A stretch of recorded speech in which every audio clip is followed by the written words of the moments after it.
Hello everybody and welcome to the latest round of the Virtual World Sportscar Championship here in 1981. We're really in the middle part of the season and in the middle of a real run of races here in the late summer. Only a few weeks ago we were at Watkins Glen for a 60-lap race there. Here we come to Spa tonight, a circuit that has gone through less changes since 1981 to now than Watkins Glen has. But nevertheless, you'll see the differences as we get on with tonight. In this 2.4-hour race, it's the tied longest of the season, along with Le Mans, which was a few months ago now, 4 months ago now, and Daytona, that started off our season over 7 months ago. Great to have you along with us once again. Ewan O'Leary with Tom Kearns in commentary, with James Parfitt behind the cameras of this broadcast here tonight. It's as I say, long schedule throughout the season that we're just about the halfway through now. But as I say, 7 months have passed since that first race of the season in Daytona. Real run of races, as I say, towards the end of this season. Just 1 week between this one and Road America, which will be 125 miles next week. Just the one race in September, Silverstone, Nürburgring, Pagusa, back-to-back weeks in October. Then Daytona makes a return in November for Motorsports and Brands Hatch doubleheader in December to round out this season. This being the venue here for tonight, it is just under 7 kilometres here in this layout. Most of the changes to the circuit you'll be able to see just up to the outsides of the circuit, really. The signage and all the surroundings, but the bus stop chicane is slightly different. That's the major change, really. Goes to the left first rather than the right, and is more like a bus stop shape, as you'd expect from the bus stop chicane that it is now. That's the major change. We'll of course have a look through that as we go on through the day. These are the keys to the race. Surviving the night. It is a 2.4-hour race and it's very, very dark. No lights even today at Spa. Never mind back in 1981. Keep the tyres alive throughout the race, as we often talk about, and fuel strategy, which we'll often be talking about. 2 stops expected here today.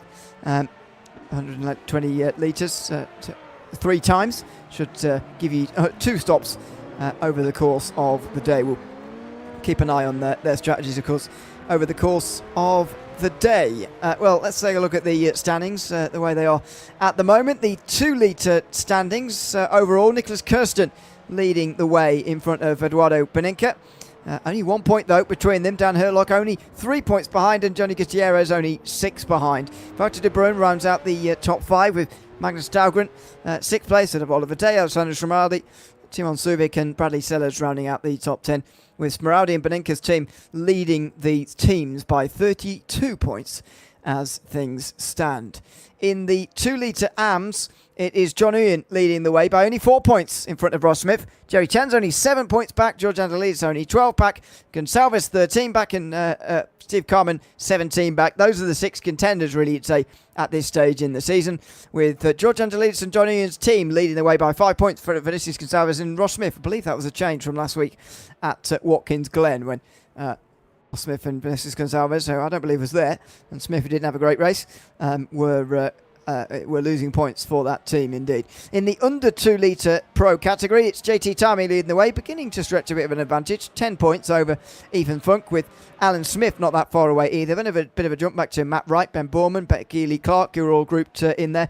And an even bigger gap back to the rest. JT Tarmy and Ethan Funk, who are battling out for the championship, are leading the teams by a long way as well, as are some of the championship contenders in the under 2-litre AMS. John Mayer and Matthew Overton on the same team, of course. Christian Dozier in there as well, tied on points with John Mayer at this stage. Carl Stewart, Peter Meyer and Alex McBean, the others in that class. Well, there are 20 drivers, as I believe we had last time, out on the circuit in qualifying. Which has just come to an end, actually. We've got 2-litre Pro and AMS, so we've got an under 2-litre class as well, but no AMS for that category here today. As I say, myself, Ewan O'Leary, Tom Kearns in commentary with you here this evening. It's going to be one of the longest nights in the Virtual World Sportscar Championship this season here, Tom. 2.4 hours here at Spa tonight, and we've just gone through that chicane there, watching Dan Herlock complete what's surely his final lap of this qualifying session. That's the major change that really has been taken onto Spa, which otherwise is fairly unchanged in terms of layout. As I mentioned, the surroundings are very different, but in terms of layout, very similar to what we have today. Absolutely so. And the barriers are a lot closer here compared to what we'd see in 2026. Survival of the fittest, I think, is the objective. Who can hold their nerve over the course of today? There's a timescale of 10 times real-time speed. So, of course, the day is going to evolve a lot quicker compared to normal. That'll be something the drivers will be very mindful about. And like you say, Ewan, they have reached the end of qualifying, and we'll shortly find out who will line up where for today's race. And we're going to also get a word with Ross Smith as well, who's joined us in the booth, and we'll get a word with him on how today is going to go. Ross, good evening. Good evening, everyone. How's it going in here? Good to have you with us, Ross, in this warm-up session. Want to just briefly touch on qualifying, which you've just gone through there in the 2-litre AM category as you're taking part in this season. Qualifying 16th, if I'm not mistaken, from that session just seen there, the results coming through. First of all, personally for you, before we get on to the more broader stuff about this race and the league and so on, how was that qualifying session for you? Pretty awful. Unfortunately, just couldn't get the lap that I wanted in there, but it's a long race, and we have a strategy laid out for how we're going to deal with it. So we're feeling pretty confident about it. It's just a matter of what's going to happen during the race, and there are a lot of obstacles to overcome, not just for us, but for everyone. So we're just staying focused on that and trying to make sure that we keep the cars clean and make it to the end. Well, indeed, and in the keys to the race, survival is one of the big factors, especially overnight. Tom just pointed out the 10 times advancement in the time, which, so you do the maths, that's a 24-hour race, time simulated, which means we're going to go through a whole darkness period. First of all, do you know how long that is actually going to last, the proper darkness here? And just give us a sense from your own point of view, how difficult that dark period is going to be, how hard it is to see in those conditions. It's about around half, but you have twilight coming on either side of it, so I'd say that the effects of darkness are probably for a good 65% of the race for sure. And it is difficult. Spa, like we spent a lot of time looking at historical footage and images and everything, and it's very dark out in those woods. The only light sources that they really had were right around the paddock area. So on any of the buildings and everything that are right along the track on that front straight and down the hill, that's kind of it. Once you get beyond that, it's just headlights to guide your way. And they were not the best during this time period, especially for as much as the road undulates and moves around. So you got to be on your toes. You got to know where you are and not lose focus. And for as long as this race is, that's a big challenge. And great thing about Spa, of course, is that the layout actually hasn't changed very much down the years. Very historic layout. We've got different bus stop chicane, but even now, less so at the 24-hour when there's all the fans around and lots of ambient light to the side as a result of all that. But yeah, it is still, you can't get away from the fact that we're in the forest here, and it is or can be very, very dark throughout the night. In terms of this season now, we're pretty much halfway through the rounds, but over the next sort of 4 months or so, 5 months, we've got half the season crammed in really to the back half of the year. And from memory, in terms of doing the same series, obviously doing the historics, 2 weeks in a row, I don't remember doing it so often. Next week we're at Road America.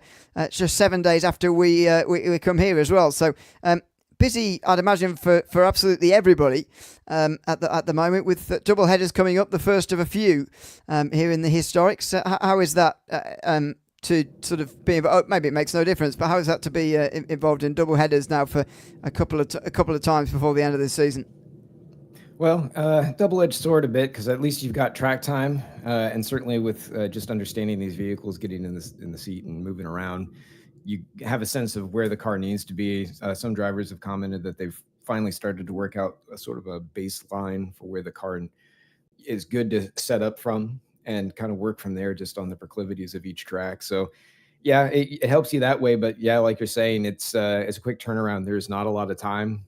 And, for this track, we've Storm Gang spent a lot of time trying to get some of the bugs tweaked out, and there's still a couple there, but it's serviceable now, so we're going to run with it. But yeah, it makes it difficult, and certainly with eyes on the prize to try and get through the end of this, the rest of the season here, the second half, you got to make sure that no matter what happens at this one, that you carry through on the next one. And if you're in a good spot, you keep pressing that advantage, and if you're falling behind, then you're doing everything you can to make it up. But yeah, it's fun. Well, absolutely. We wouldn't do it if it wasn't. In terms of the layout tonight as well, just one last question before I let you go. We'll get ready for the race. I'd say a great thing about Spa is that historically the layout hasn't changed very much. Now, again, the surroundings really have, and I think this this version of the track, it's a great job's been done with it to make it feel like the surroundings of 1981 as well. But the material differences really come right at the very end with that final bus stop chicane, which I sort of remember from watching historical footage from around this time, but I couldn't remember quite how tight it was actually through there. It's tighter than I remember, but how is it to drive this version of Spa? Well, like you said, yeah, it's tight, and a lot of that's to do with there being no runoff, and the curbs are much higher, and they are very grabby, especially with the way that a lot of the drivers have found with these cars. They like to run with a much higher caster setting, and that mixed with higher curbs makes them very extra grabby, I guess you could say. So everyone needs to kind of pay attention to that, and with the extended race length, that it makes it that much more of a challenge. And of course, like I said, with no runoff, you really need to make sure that you're paying attention to where you're at, because you dip a wheel at all anywhere, like especially at at Pouhon or at Blanchimont, if you extend there, especially. So it's so fast that it can end a race. It can just be very exciting. It could be any of those things. Well, certainly could be. Let's see how it goes tonight. Thanks for coming to chat to us, Ross. Hopefully, we're talking to you at the end, congratulating you on a good race. But let's see, of course. Good luck for it, and thanks for chatting to us before the race tonight. Yep, thanks, Ewan, and to everyone here, James and Tom. We really appreciate you guys coming out and hosting this thing. Hopefully, we'll give you some entertainment, and there are more people making it to the end than not. But yeah, I guess we'll find out.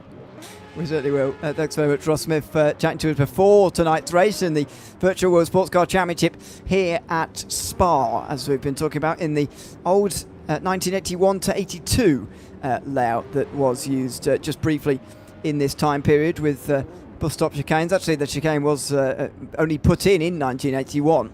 But previously, it was a flat-out run from Blanchimont and a very high-speed sweeper, really, into the home straight here, as we're getting a bit of vision of, as the drivers have been allowed to move now after the briefing, and they're trying to find their pit boxes as we see. First thing to say, Tom, I think, about that interview there about Ross's race personally. I mean, not the greatest qualifying, but that's not always a sign with Ross that he's going to have a bad race as well. He can often race his way up after qualifying, but very cryptic about what his strategy might be as to working his way through the field, which I found very interesting there. Well, obviously, he wasn't going to tell us completely, but very cryptic of him to say that he's feeling confident, but we don't quite know why at the moment. We don't know what strategy he's got up his sleeve, but clearly they're feeling confident because they've got something up their sleeve for tonight. Yeah, well, at least he's kept all the eggs in the basket, I think, on the race itself, and that is where the points get dished out to all the drivers at the end of it. So qualifying, in my opinion, considering it's a 2.4-hour event, qualifying is hardly relevant. It's down to the drivers to make sure they manage the strategy and also manage the tyres and fuel. And the engines, considering it is 1981, these engines are going to be very brittle around a circuit that is very much a powerhouse, this track. So the drivers will just need to make sure they manage their engines all the way through, because, over-revving the engine can lead to blowouts. So let's hope we do see at least more than half the field actually making it to the checkered flag. We've got 21 in the field for tonight. We've just seen Nicholas Kirsten, who I don't know if he's actually set a time in qualifying. But like I say, I don't think it'll be relevant. It'll be more about just keeping out of trouble all the way between now and the end, considering the timescale that we've got here. No, I don't think he did set a lap time in qualifying there, by the way. And we'll start from the back. Late joiner, but as long as you're in before the race, then you'll be eligible to begin with everybody else. So we're starting really at a run of races now of back-to-back races, really. This one is with Road America after it next week. In October, there's a double header, and in December, there's a double header as well to end off the season. So it's a very, very busy time in terms of these drivers in this series. This is where the championship really gets won and lost, because Going through the standings earlier on, you notice that they're all very close. In 2 litre Pro, it's 1 point. In 2 litre Am, 4 points. In the under 2 litre class, it is 10 points, and that's the biggest of them. We don't have any under 2 litre Ams here today, but that's tied at the top and will remain tied at the top at the end of tonight. So it's very, very close across the board, really, which is great to see, but makes these double headers and these back-to-back races very, very important indeed. I couldn't agree more, and you've got to consider the drop rounds as well, because we know that some drivers have skipped some races. Nicholas Kirsten was one of them, of course, who missed Watkins Glen last time out. But even so, the best 5 results from the 7 rounds have been applied to the totals, which are the points standings, of which Ewan went through earlier. On the basis of that, if you were to apply all the points that Nicholas Kirsten has this season, he would have less points than second placeman Eduardo Beninca. Beninca would be in the lead by 16 points. Yeah, could be a big swing as the checker flag waves on this warm-up session, and very soon they'll be onto the grid for the race, and we'll go through that grid when it's available in the race session for us. In just a few moments' time, you're getting your first view, really, as we go through here. The surroundings, really, it does make such a big difference as the session does get advanced now. It makes such a big difference, the actual surroundings here in so many places. How far away is the wall? Where's the grass brought up to the edge of the racetrack? Where's the gravel? All of that sort of thing you've got to be very, very mindful of when you're racing around here. But anyway, let's take a look at the starting grid, shall we? Ready for the 2.4 hours at Spa here tonight. And on the pole, it's Alessandro Smeraldi in the Ferrari, who's taken that in front of Dan Herlock. It's also Drivers BMW on the second row with Nicholas Kirsten and Axel Laflamme. In row 3, it's Eduardo Beninca and then Magnus Dahlgren, who are 1 and 2. Then the first of the 2 litre Ams, John Ian, who's in front of Robin Moling. Back to the 2 litre Pros again.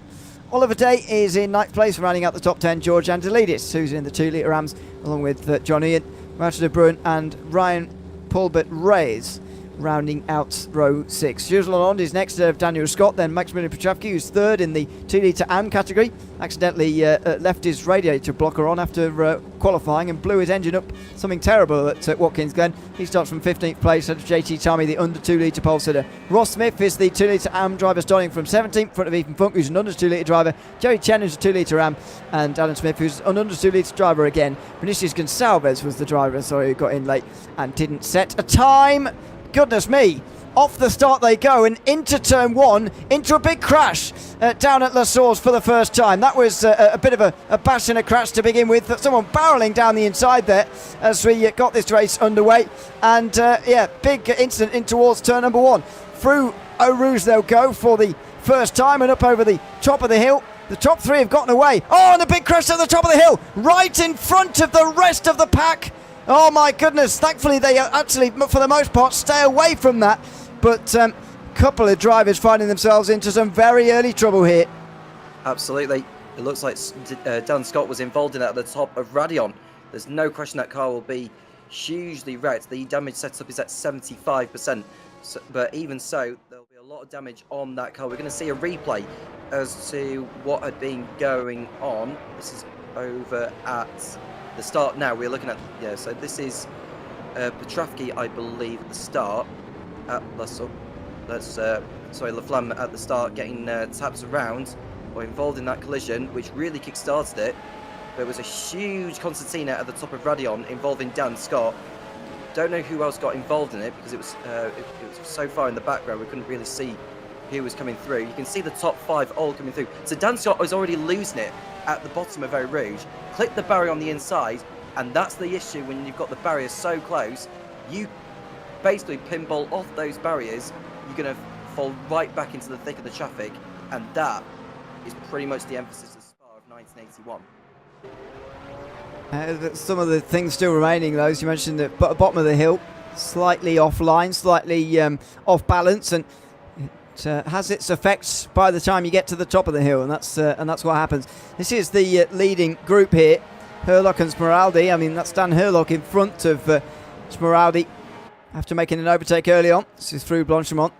very, very committed corner in these cars as they now brake for the bus stop. Here's how tight it is. Look at this through here. See, quite hastily added really in 1981. A chicane, which we now know, of course, to be the bus stop chicane, and very synonymous with Spa it is as well. As these three get themselves over the line, they complete the opening lap of this race, over 2.5 minutes, by the way, and there's not going to be so many laps around here when you consider the 2.5 hour, or 2.4 hour time limit, rather. Herlock leading Smeraldi, leading Beninka, but those are the three, really, the only three who avoided, first of all, the lap 1 trouble. We saw in towards turn 1. Turn 1 trouble, I mean, and then over the top of the hill here through Eau Rouge as well. Look at Smeraldi, what a run that is, coming up the hill through Eau Rouge and Radion, and through the Camel Kinkies almost alongside already. There's a gear shift just in the middle of the turn, and Herlock very nearly hit by Smeraldi as the two of them and their different speeds not quite matching up with each other there. They go over the little rises in the Camel Straight, and Smeraldi, the pole sitter, gets back to the lead again. It was like an early upshift there for Dan Herlock, and hence why Smeraldi was able to get alongside and go on through. We'll see how strategy goes on. There's a couple of cars off the track in the background over at Les Combes. We'll find out exactly who. That is Laflamme and Kirsten off the circuit together. That was Laflamme on the inside and took Kirsten with him, unfortunately. They're both using the runners to get back on safely there. It's strange, though, the way Laflamme didn't just choose to take the racing line early as he should have done there. But he's on the circuit now, is Axel, and he's going through the left-hander before Pouron, and there was a long way to go. We're only on the second lap, but these laps are going to go quite quickly here, considering these circuits' nature. Every driver does love racing around here. We've got a yellow flag also in the second sector. And it's Ethan Funk who's had a moment. We'll find out more as to what's been going on involving him. He's one to look out for, certainly within his class as well. This is Ethan Funk over at Rivage. Ooh, he went so far out wide, and it was almost like synchronized spinning there with the other driver who was going through, but he survived that. Ethan Funk did not. He ended up in the gravel, lost time and places, but he'll know there's a long way to go in this. Well, there is. He would have preferred to do this without the spin. Puts him down to last in the under 2 litre category, but anyway, he's going to have to come back from there now as we go back to the fight for 4th position here. That is Nicholas Kirsten, who's in 4th, ahead of Magnus Staugren, and then Alexander Laflamme down in towards bus stop chicane. Here they come. And so there you can see the layout that was used previous to this year in the real world. Skipping out this completely and making this the turn here, the gentle left, a very high speed left before you get to the pit straight, and get on the brakes quite soon actually for La Source, which is no longer the huge braking zone that it used to be, but it's still an important exit. As you have a long run all the way towards the Les Combes chicane, the Les Combes complex. Here comes Eau Rouge again for the 3rd time in this race, trying to get the line right over the top, and the way that these cars are so less planted than today's as well really means these guys are fighting it over the top of the hill, as we saw there. Laflamme not with a good enough exit this time to really challenge Magnus Dahlgren. No, he's not even in the tow either, so Laflamme, I think, may as well have just used the opportunity to manage engine and his fuel at this point. Smeraldi has gone off the circuit, I believe, and Beninka went on through, so I think Smeraldi made a mistake over at Les Combes, Ewan, and is allowed Beninka to go on through, so a switcheroo there between the two teammates. But Herlock is pulling clear, 1.6 seconds out in the lead as he goes towards Pouron corner. John Uyen is in the lead in the 2 litre AMs, and Jason Tommy dominating things in the under 2 litre pros. But you can see that's Laflamme playing out the slipstream there a little bit there on. That is Dahlgren going into Pouron corner. Well, he's made the move stick, although a little bit more ferociously than he would have desired there. That was very well, a bit late, but oh, and the smoke in the background as well. Dear me. That is Dahlgren. Hopefully that. Oh, and there's a slide and a spin now through the Fania chicane, and he goes round a second time, indeed, or halfway round a second time. Now, has that engine smoking got anything to do with this, or is it all okay? Sometimes you do see these engines smoking, just sort of recreationally, as it were. But I think he's all fine. That spin seemed to just happen on its own. He's lost a couple of positions to some AMs, and so he's down to 10th place overall. But You mentioned it earlier on here, Tom. These engines much more brittle than the ones today. They can blow up a lot easier. As I mentioned in the previous round, we did see an example of that at Watkins Glen. It was Maximilian Petrovsky who made a very good start, and he's still smoking here, is Dahlgren. Made a very good start, but he accidentally left all his engine blocked up because his radiator's blocked up, because that's faster in qualifying, but so you can't survive an entire race like that, and spectacularly blew up the engine. I hope the same's not happening to Magnus Dahlgren here, who was intermittently smoking at the moment. Yeah, well, he'll hope that engine smoke goes away anytime. So we're looking at the battle now involving Wouter de Bruijn, who's about to make his move on John Uyan. They are in different classes between these two, but de Bruijn is at the inside into La Source, and that was probably the easiest overtake he's about to do all race, in my opinion, Wouter de Bruijn. But he's headed on through into P7, not just overall, but in class, and now he can get on with the job of going after Robin Molin as Dahlgren makes his way into the pit lane to get the issue sorted out, because there's nowhere on earth he could have carried on, I think, with the amount of engine smoke. Oh, you could just see John Uyan riding the curb all the way through Eau Rouge there, but that loss of momentum has allowed Ryan Polbert-Reyes to just sail on by him. It's almost like Uyan didn't even move there, or the car didn't even move the way Polbert-Reyes went on by. So that just shows you the importance of a run onto the Kemmel Straight. You can be very, very exposed if you don't get one coming up here. And so Ryan Polbert-Reyes goes through into the lead, of course, in the 2 litre AM category.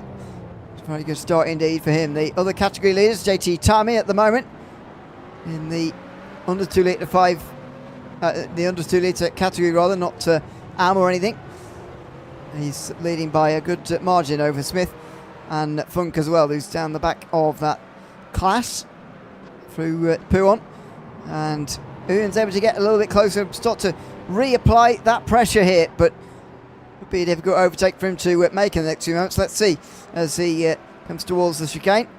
No way through at the moment, just beginning to apply that pressure to Reyes for the first time really since he got through earlier on this lap.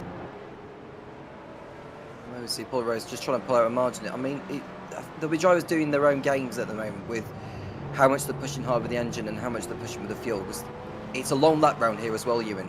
So it's going to be vitally important to make sure you save enough fuel to do all the laps you want to do before you pit in. But as the race goes on, and we are expecting 2 stops, I think, for all of these. Although some will try and stretch out the stints to shorten the final stint before the race is over, in the case that you can get a run on the rival of theirs in their own class. Herlock's lead now 2.3 seconds. He's posted a new fast of the race as well, 2 minute 27.433. Comparing the, and you can see Petrovsky closing in on Ewan in the fight for second place in the 2 litre AMs. You can see how much curb there Petrovsky took. It was very risky, but it's about to pay off because now he's well and truly alongside Ewan into the first corner of this Spa racetrack, and Ewan will have to yield that time around. So, a kick of wheel spin from Petrovsky, a little bit too greedy on the throttle on the exit, but he just about holds on and pulls away. Oh, yeah, it's weird at the moment. Petrovsky is faster in strange places there. Despite that slide, he had a much better run over the top of the hill. It's a huge risk he's taking there, and he only just catches it, but catches it well, and he's up to second in the 2 litre AM class now. Let's hope that he's not running into the same problems that we saw last time out. Magnus Dahlgren is back out onto the racetrack again, by the way, after stopping earlier on, but is nearly a minute off of the race leader, and it's what we've seen time and again throughout this season, isn't it? Some very, very long pit stops just make things interesting in terms of trying to come out in some clean air. I mean, that stop for Dahlgren was not as long as what we've seen for some of the others this season, because it was only a few seconds, and he's not been out there very long, so can't have needed much fuel. Maybe some other adjustments have been made, but yeah, when we get round to them, these full tank pit stops are very long indeed. Yeah, I'm watching Petrovsky as well. It's almost like the car is switching every time he applies the brakes through the corners, so we'll keep an eye on that. There are the 2nd and 3rd place drivers in the 2 litre pros. Eduardo Beninca, who goes a little bit too deep into campus, but just about gets away with it. But there's no question that Smeraldi will be within range to attack as they go towards the bus stop chicane. You can just see Dan Herlock not too far out in front, so it's not like he's running away with it. He's managing that gap so far, and I would expect to see one of these three come away with the win today, but of course anything can happen in an endurance race like this one. Through Blanchimont, no problem at all involving these three, but you can see how high the curbs are as they go through the bus stop chicane. So as you watch Smeraldi apply the brakes, there's a little twitch, so you have to be very, very gentle on the brakes before you go to the corner and start rotating the car. Oh, you can see, you know, when you brake and you go over the curbs like that, it's like, oh, what's a good analogy to it? I don't know. I can't help you. We'll keep thinking. Or answers on a postcard. If Yeah, you've got that's any, probably the best way to. if you've got any idea. James caught with a kangaroo hopping through the outback. There you go. That's all right. Yep. They operate. Oh, kidding me. Smeraldi over the top of the hill there was hopping over the curbs as well. Not in a place you want to either. Here comes Laflamme. He is right in the slipstream of Nicholas Kirsten now, and he might have a chance in towards Lecombe. Not a great start for Laflamme. Of course, he was hit down towards La Source on the opening lap. Now he's beginning the fight back, or continuing the fight back. Can't quite get down the inside of Kirsten, who makes a mistake anyway. He's been put off as Nicholas Kirsten, and Laflamme surely going to get past him now, or is Kirsten just going to rejoin ahead? Well, that might well be, and he's going to let him go, I think. Stays to the outside for Ravage. Is he letting him go or not? Hard to tell what's going on at the moment. I feel Laflamme, if he isn't let past here, might feel a bit hard done by. Yeah, well, every time you go across the chicane like that, you know, if you keep hold of the position by going off the circuit, you have to let the driver behind through. And I think there's been a change for second place as well, as Smeraldi gets by Beninka now. So I think Beninka's recognised the fact that Smeraldi was actually going quicker. So Beninka down to third place, whilst we'll watch this battle for fourth, but the drivers will know that I think you get up to 4 track limits before a penalty gets dished out. But I think the fact that Kirsten went off the circuit, I think that's more than 1 track limit violation. Yes, yes, indeed. So you'll have to keep an eye on this throughout the rest of the day. We're still early on here, of course, tonight. Just 15 minutes gone of the 2.4 hours at Spa here tonight. 2.4 hours, of course, 2 hours 24 minutes. Trying to work out what 1/3 of that actually is, so that we can split out these stints properly. I'll do some mathematics in a moment. But it's about, 47 minutes, 48, 49, something like that. So if you can get to sort of 50 minutes or so, then you'll be fine. An hour 35 to go, that would be. And that's what you're looking to get to. But these guys should be able to get to there fairly easily and make this a 2-stop race, from what we've heard, fairly comfortably through the final bus stop chicane. And the longer Kirsten keeps Laflamme behind him, in a weird way, the easier it gets, because he's more suited and better practiced for keeping away his attacks. And again, in towards La Source, he's not able to go through. Now an important moment for Laflamme here as he gets out of La Source and maybe has another go at Lecombe. Yeah, we'll see. What you may notice at the top of Radion, there's a little bit of runoff, a little bit of tarmac on the inside, but I think Laflamme has recognised that, what I should say is that Kirsten has recognised that Laflamme was about to come through. So rather than fighting it out through Eau Rouge and all the way through the Kemmel Straight, he thought it would be better just to let him go and then just be dragged in the draft, essentially. Getting that tow, which will help the fuel as they go across the Kemmel Straight. And I think that's Smeraldi absolutely on the gearbox now of Herlock. So Smeraldi really showcasing his pace in this one so far. This is a yellow flag in Sector 2, which we'll get a little bit more info on in a moment. But yeah, the race is coming alive now. The top 5 separated by 4 seconds. Yeah, remarkable start to this race. The top 3 in Am also covered by 4 seconds as well. So very, very close across the board. This might be connected to that yellow flag. Although this is further towards the end of the lap. Somebody off right in front. And that's an instant spin almost through Blanchimont, and a good save out the wall from Gonçalves. Sorry. He did hit the other side of the wall eventually, just a little bit, but it could have been worse.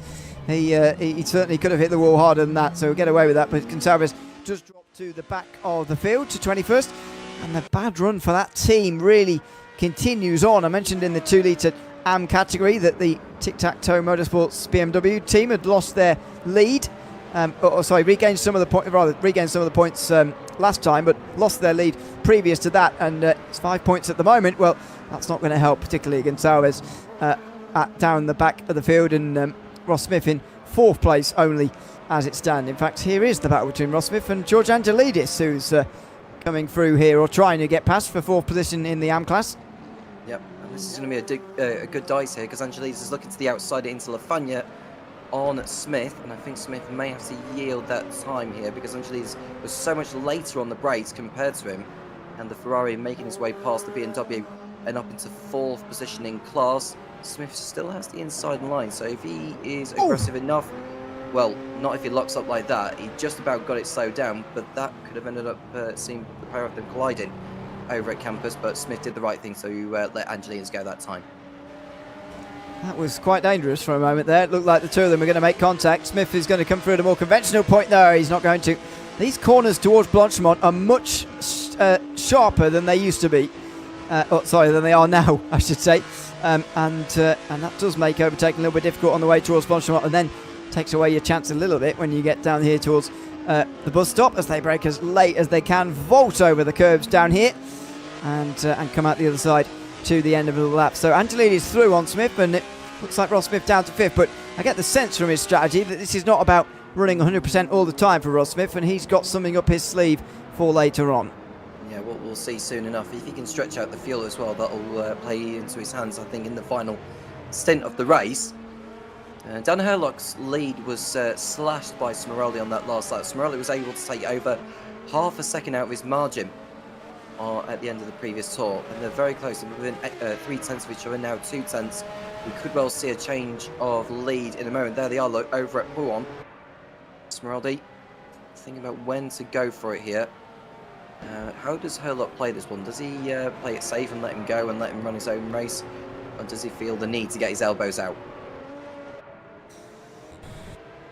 Let's see how they play this one, as you say, through the end of another lap. Herlock leading the field. Smeraldi, the pole sitter, right in behind him. This time round, gained a couple of attempts in that first sector, and he's been pressing him all the way through the middle. As they run now towards Blanchimont again. Again, these corners quite sharp now, so it's quite steep, quite difficult, to stay close. Will he look to the inside at Blanchimont itself? Goodness me, that would have been a dive, but can't do it there. He's still only a 10th and a half behind, and maybe there's a chance when they get to the bus stop chicane here. He moves it over to the middle of the road, though. Herlock just putting enough doubt into Smeraldi's mind to put him off from making that actual overtake, or trying to at least. Through the chicane they go, onto the power, sliding around. Smeraldi is going to have another look here, I'd imagine, in towards the source. He's looking into almost every deep braking zone here for a move, and it is putting the pressure, heaping the pressure onto Dan Herlock at the front. Yeah, watch them come out of Radion, Ewan, because I reckon that Smeraldi will be alongside, because he had about 4 or 5 sniffs on Herlock on that last lap, which might have made Herlock's mind up about whether to go defensive with him or not, as they go through Radion again, right in the curves and then the grass. Herlock switching around. I think that is pretty much the coup de grace there. I think Smeraldi's going to go on through into the lead here as he goes to the outside. Herlock, I think, will be on the brakes earlier here because he's offline. Smeraldi on the racing line, and we have a change of lead for a brief moment. Smeraldi goes in too deep. Yeah, and he might well pay for this with Beninka so close behind, but not this time. Herlock manages to keep his lead despite the mistakes made. Still able to keep the lead in front of Smeraldi and Beninka. These three running absolutely locked together. Only 3.5 seconds again covering the top 5, and that's just as close as it has been for some time in this race, which is pretty remarkable to see. Look at it there, all in one shot there, the top 5.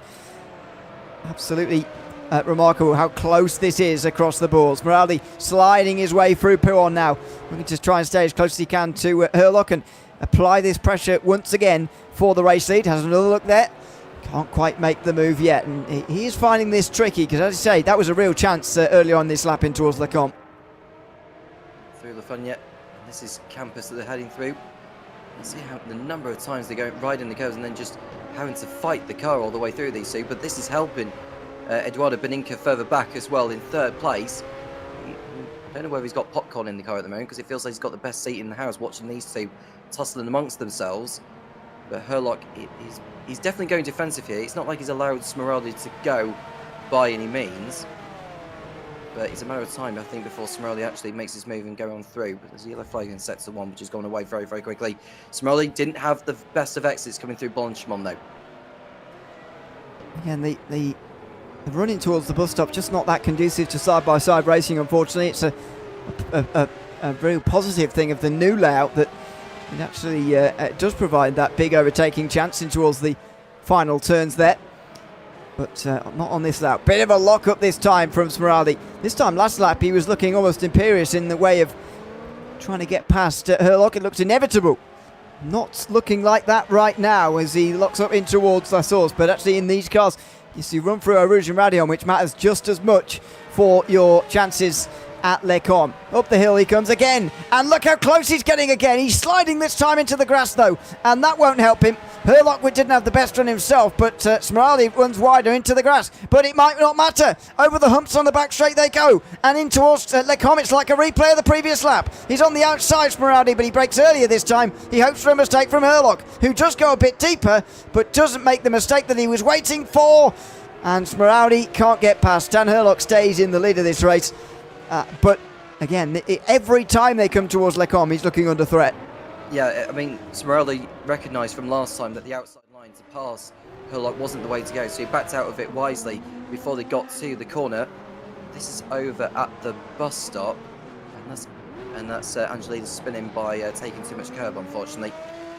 Unlucky there for him. He has lost time. He's now fallen back behind Ross Smith, I believe, there. And, well, no, he's ahead of Ross Smith. Ahead now. Dan Scott, meanwhile, has retired from the race.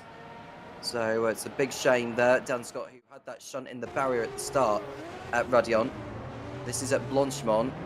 Got on the grass, found the barrier again. I think the damage of which was picked up from earlier was further developed, and that saw him retire on the spot. Yeah, that's a shame to see our first retirement of the night. As Ross was saying to us, though, it's not unexpected that guys are going to retire from this race here tonight. It's going to be one of those attritional nights by the looks of things, as Herlock brings them towards the end of another lap here. Smeraldi in tow, coming through Blanchimont now, but not close enough again here, as we tick under 2 hours to go, by the way.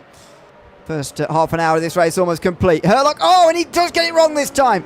He's locked up multiple times. He's gone over the curbs this time round.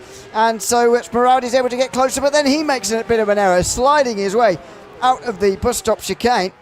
And that allows Herlock the breathing space he would have been hoping for after that mistake.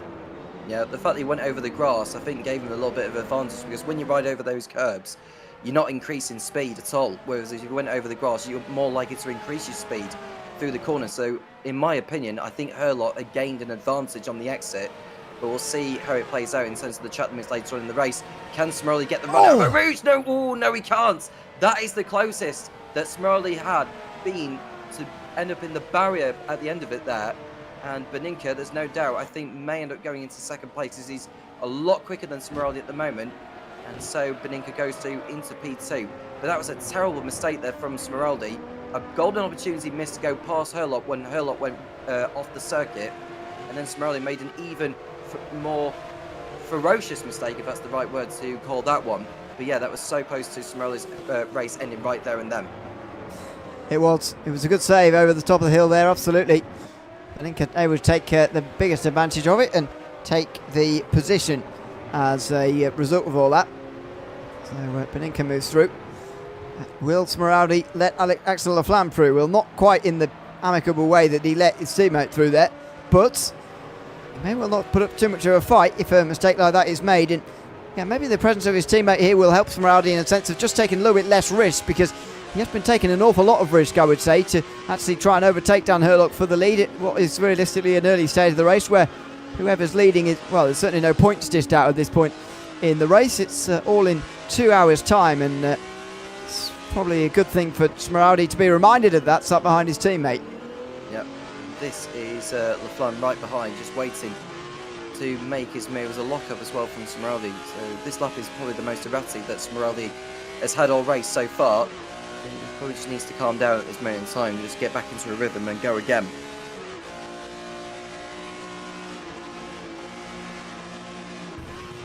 Going towards Blanchimont. Nice line from Laflamme, but even so, Smeraldi able to retain good speed around there.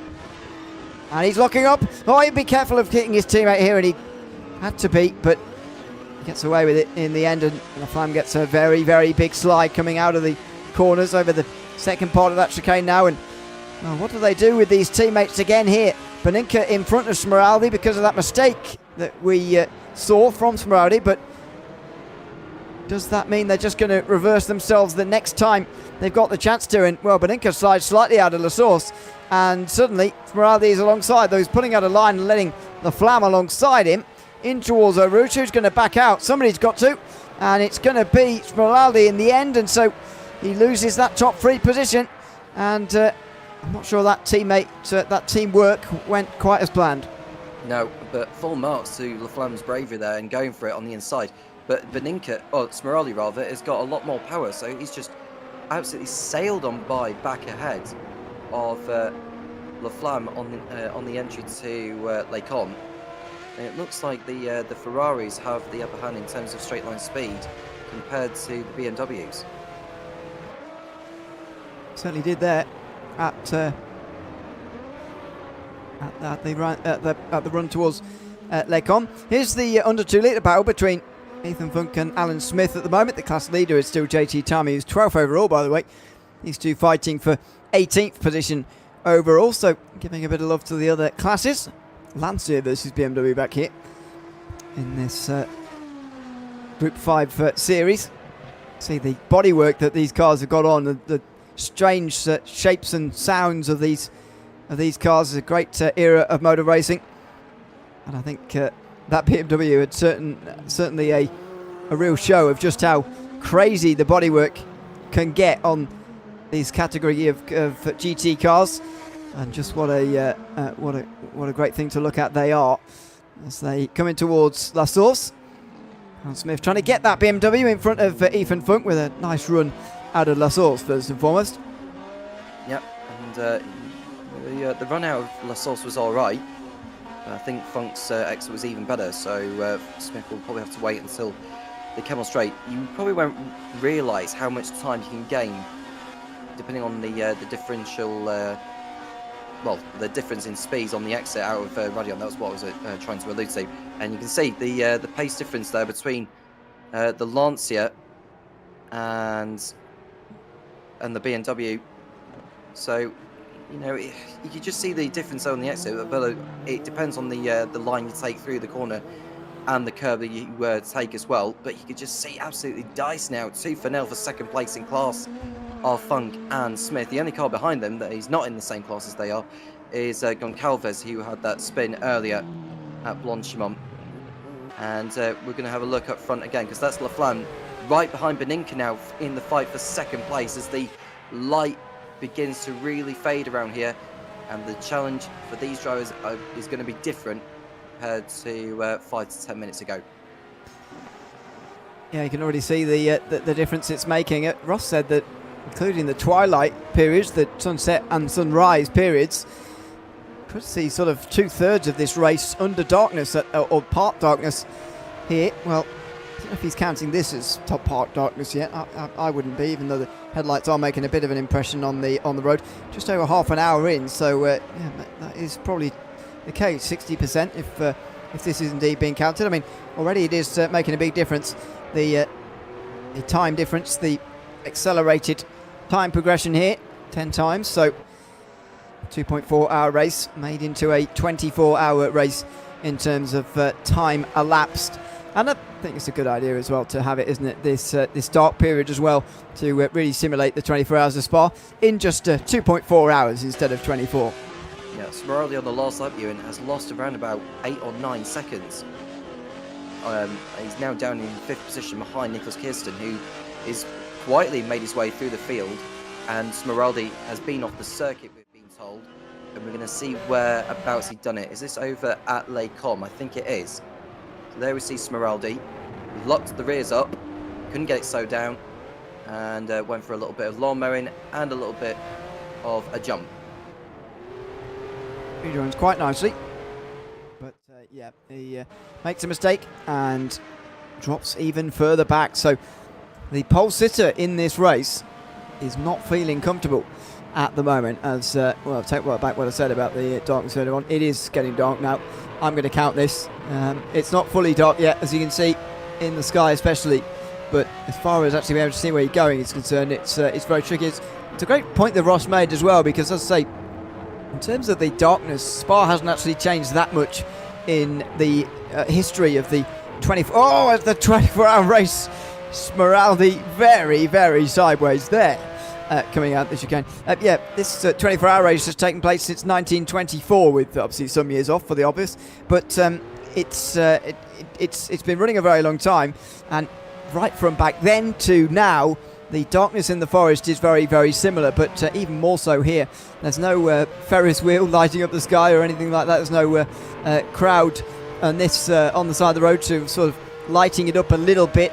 Absolutely none of that. It is just very, very dark. We'll obviously take more onboards throughout the night, because A, it's the best way to see what's going on, and B, it is a spectacle to behold. Out front though, Laflamme has gotten past Beninka now as well. So suddenly Axel Laflamme has gone from spun at turn 1, involved in an accident at La Source, to second place and running down the race leader Dan Herlock.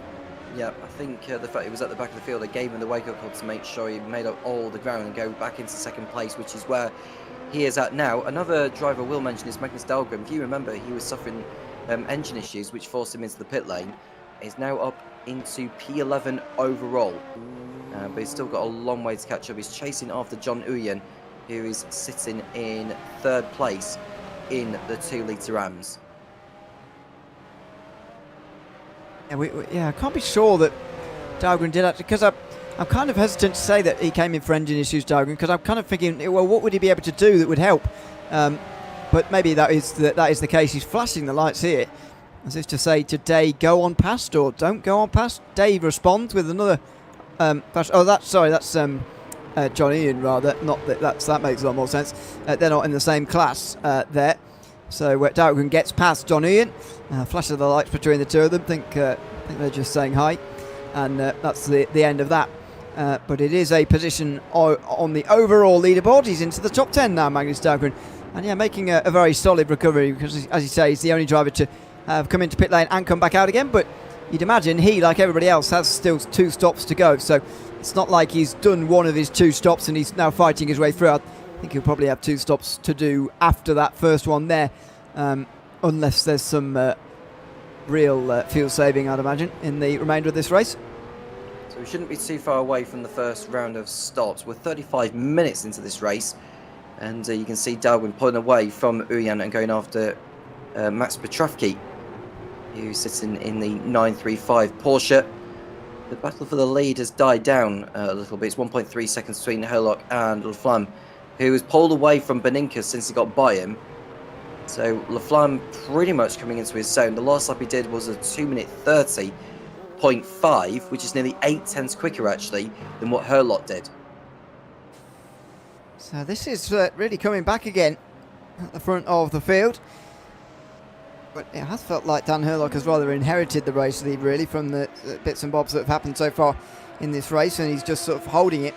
But now he's starting to be reeled in by Laflamme here, who has not been without incident, as we said, in this race so far. Just coming up on 40 minutes complete in this race here tonight. As I mentioned earlier on, 50 minutes per stint is about, well, a little bit less than that, but you know, between 45 and 50, so it's sort of 48 we're looking at, but let's call it 50 just to be on the safe side. So you'd be looking to go at least another 10 minutes here, but based on what Ross was telling us, I don't think the fuel is too much of a concern around here in terms of actually having to save some just to make it on 2 stops. There didn't seem to be any indication, to me anyway, that fuel saving will be a massive factor in this race, certainly not in terms of making it just a 2-stop race. The Flamme's closing in now. You can see the gap is shrunk significantly on this tour. 8/10 it is, but you can see the 2 cars in your picture. We've got a yellow flag in sector 2. We'll find out more what's been going on with that. And we are being told it's Alan Smith, who has gone off the circuit and has rejoined. He'll have dropped back most certainly from Ethan Funk, who was in that battle with him for second place in the under 2 litre pros. but there we see the battle for the lead between Herlock and Laflamme. There's no doubt that battle is going to intensify, or it may be the fact that Herlock will let Laflamme go and just get on with his own race and play the long game. This is Alan Smith over at Blanchimont. He caught the grass. Does he keep out the barrier? Yes. He does. Yeah. Does very well to... Oh, whoa. Steady on the exit there. Getting back going again. Look at those rears. Yeah, those rears would have been red hot from spinning like that. So he needed to have gone a little bit more steady with the throttle. Rejoin him. Well, track temperature obviously coming down now that the night has fallen. 21 degrees Celsius on the racetrack at the moment. 25 still in the air, which is quite a pleasant evening. No rain indeed expected seemingly, nor arriving at the moment. Although we know that can change very, very quickly around here. So third place for Alan Smith, who is in the under 2 litre category, one of 3 drivers in that class. Ethan Funk, who he was fighting with earlier, now much further away, and JT Timey dominating again, as he has been in that class for a long time.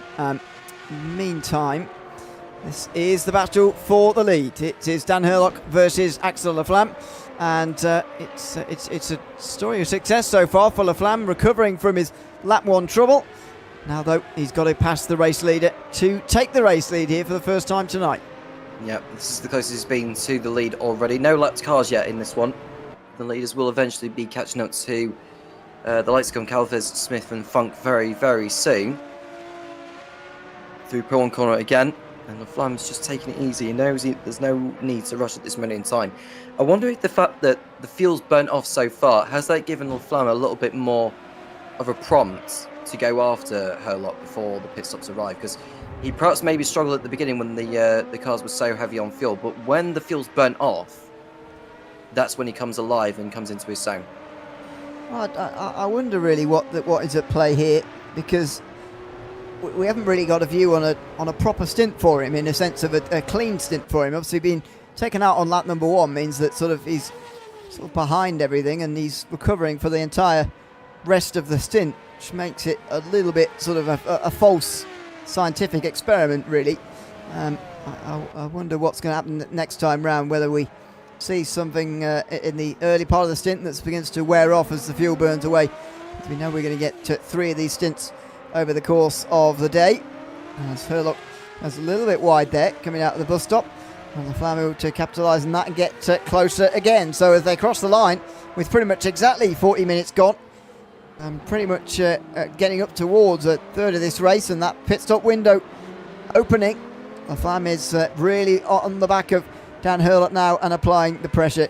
And we know how strong the Ferrari can be in a straight line, but it's BMW versus BMW here, and so no excuses in terms of the straight line speed for either of these two as they go over the top of the hill. Laflamme now into the slipstream. I'm not sure he's quite close enough for a move this time round coming in towards Les Combes, but let's wait and see if he's able to do it. And the answer is no for the moment. So Laflamme stuck behind Herlock as they get up to the first bit of lap traffic of the day, which is, must be Vinicius Gonçalves being lapped for the first time. Yeah, that would be the sinking feeling for Goncalves, who had that spin earlier, and which is why he ended up falling to the back. But he cannot get in the way of the leaders, because Herlock was a little bit held up there going into Rivage corner. He's past Goncalves. What about Laflamme? Or he's going to get bobbed down actually if it gets stuck behind. Now he needs to get alongside. Ooh, a little bit of bang of wheels there. They do flash their lights, but I don't think Laflamme appreciated being held up by Goncalves there at that left-hander. But he's got by anyhow, and the gap between him and Herlock is round about the same as before. But I think Herlock will have gained maybe a few tenths, if the most, on the back that Laflamme got held up in the traffic. Yep, just a little bit. I'm sure he'll be back again. Sperardi might have been in some more trouble here in 5th position right now. The pole sitter. There he is. Just over 13 seconds off of the lead now of Herlock. Let's see if we can get a replay for you. This is towards the bus stop. Last lap going straight on. Whoa, and he jumps over the curve as well. Has to save it. doesn't do enough of saving it, but again, he's getting himself into a lot of trouble, and I speak about it all the time in these longer races, but he's just showing for us tonight that one lap pace is such a different ball game to the long race pace that you need throughout these ones. Yep, and this is the battle between Angelidis and Ross Smith for position, and that was the easiest overtake that Angelidis could have done there, and Smith allows him to go on through. That is a change for 4th place in class in the 2-litre Rams. So that's Angelidis doing going after John Uyan, who's a long way clear of him actually, over 20 seconds in fact. So Angelidis has got a lot of ground to make up, providing he doesn't lock up and run in too deep at Beau Rivage like that. Yeah, that's Rivage corner on this layout. That's what it's called. So the speaker's corner there for the left-hander. It changed many times down the years as well. The names of all these corners still highly disputed. Some of them. Angelidis running overall in 14th place in front of Ross Smith and Jerry Chen, and maybe Smith just coming into this one a little bit as well. See, I don't want to speculate too much, but Ross Smith, as I mentioned earlier, was very cryptic about what he might be able to do in the later portion of this race, throughout this race indeed, in terms of strategy. I wonder whether he's thinking about a one-stop race or something outlandish like that. Well, perhaps it's no wonder that Angelidis went on through for position. So we'll see soon enough as the race continues to progress. But so far so good for Angelidis, running in 4th position. Now he can get on and go after John Uyan. Ryan Paulbert Reyes is still the leader, a long way clear over Max Petrovsky. The gap is 14 seconds as we come towards the first pit stop window. Herlock's lead is around about half a second at the moment over Laflamme, so the gap is round about the same compared to what we saw last time. And you can just see Smith running over the curbs though, continuing to drop back from Angelidis, and the next driver chasing after Smith, that has to be Cherry Chen, who has not had the best of starts to this one. He ended up involved in an incident at the beginning and has left himself playing catch-up. So this is kind of a different race to Jerry Chen compared to what we usually see from him. We're just strong performances from Jerry Chen over the course of these seasons. Currently 3rd in our 2-litre Ram category. And for Smith, who's ahead of him in the championship already, and John Uyan as well, who's already ahead of him in the championship, also ahead of him in this race right now as well. Again, less than half a second for the lead at the moment. That is turning into the closest battle on the racetrack, though Chen trying to challenge Smith just in the background of this shot here is pretty close. He's not able to do it this time around, and so Ross Smith holds on to 5th place at least this time round, holding off his championship rival Chen. Well, the battle will continue to go on as the race further develops, and Laflamme running in P2, still 3/10 off Herlock in the battle for the lead. Kirsten running in a strong 3rd position after starting at the back, having set no time in qualifying, and he's doing a good job ahead of Beninka and Smeraldi, who is trying to make up for lost time. That is for absolutely certain. Robin Molan, who we've not really spoken about in this race so far, running in a quiet 6th position ahead of Wouter de Bruyne, with Magnus Delco now back up to 8th in class, chasing after, and he's around about a minute off the lead considering he had to pit earlier. Coming towards that 50-minute mark now, where 1/3 of the race is complete, and that means that the first pit stop window is most certainly open at that stage. How many are we going to see diving in at that stage in this race? We're seeing lap times well away from those of the best lap times of the day, although hard to really compare because the drivers can't really see very much at the moment, as you can see with these onboards. Here's the battle for the lead again. On board with Axel Laflamme as he continues to apply the pressure to Dan Herlock, but so far has been unsuccessful in really making a move. Yep, this could be the moment where he may get a run out of Stavlo corner, but not quite get alongside enough to really get the overtake done, but it'll put Herlock under further pressure for when they come out of La Source and heading towards the right hand of Les Combes. But it doesn't quite get the exit he needs there, does Laflamme, to be within range. So you'll have to give it his all over the course of the next few corners, really, to just give Herlock the fright he needs for when they get to the Kemmel Straight. They come again. You can see how much sooner Laflamme rotated the car through Blanchimont compared to Herlock. So that gives you the idea that Laflamme is pushing more than Herlock. Herlock nearly went over the curb there, nearly went over the runoff area like he did earlier on in the race. But luckily he just keeps it on the island. And so Laflamme will just want to bide his time and just try maybe a different line to make a game of it with Herlock before they get to the Camel Straight. They take a similar line through La Source, so I'm not expecting anything drastic involving these. But let's see what Laflamme can do at Eau Rouge compared to Herlock. I mentioned it earlier on, but the run up Eau Rouge so much more important in these cars than what you normally see at Spa these days for your run up towards Les Combes. And Laflamme is in the slipstream here of Dan Herlock now, looking for a move on the way towards the right-hander. This is not quite going to happen, I don't think. He's getting in the mirrors here time and again, but Laflamme's progress has really been stalled by Dan Herlock here, who is just putting his car in the right places, and Laflamme at the moment doesn't have an answer. He doesn't, and then they're coming up to their next back marker, which will be Ethan Funk, who is running in second in the under 2 litre pros.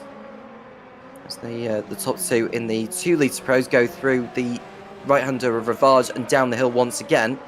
Laflamme not able to make a move just yet, but like we've been saying time and time again, the pit stops can change all that.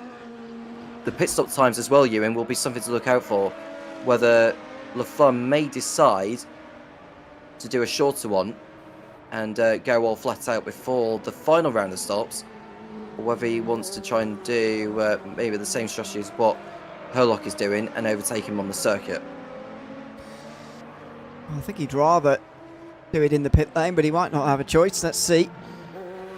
So he looks to the inside here. Into Stavelot. Axel Laflamme has got the race lead here in front of Dan Herlock. And it turns out he's not waiting for the pit stops. He's not trying to do this the old strategical way. He's just going to do it on the racetrack and fire down the inside at Stavelot. Now, something we haven't seen really at all in this race is Dan Herlock trailing. And is he going to strike back straight away, or is he going to show signs of a driver who doesn't really want to make a move just at this moment? To come in towards the bus stop chicane. Laflamme consolidates his position. Now, can he run away with this race lead, I wonder, as he's taken the lead here? Yep, so they're just going through the bus stop chicane. Do either of them come in to the pit lane? None of them do. So they remain out there for a lap again. There we see Ethan Funk running in the Lancia Beta Monte Carlo car. Going down the hill again. Can Herlock get back what he had lost on the previous lap with Laflamme? It feels like Laflamme is really coming alive here and just starting to pull out a margin on his rival for the win.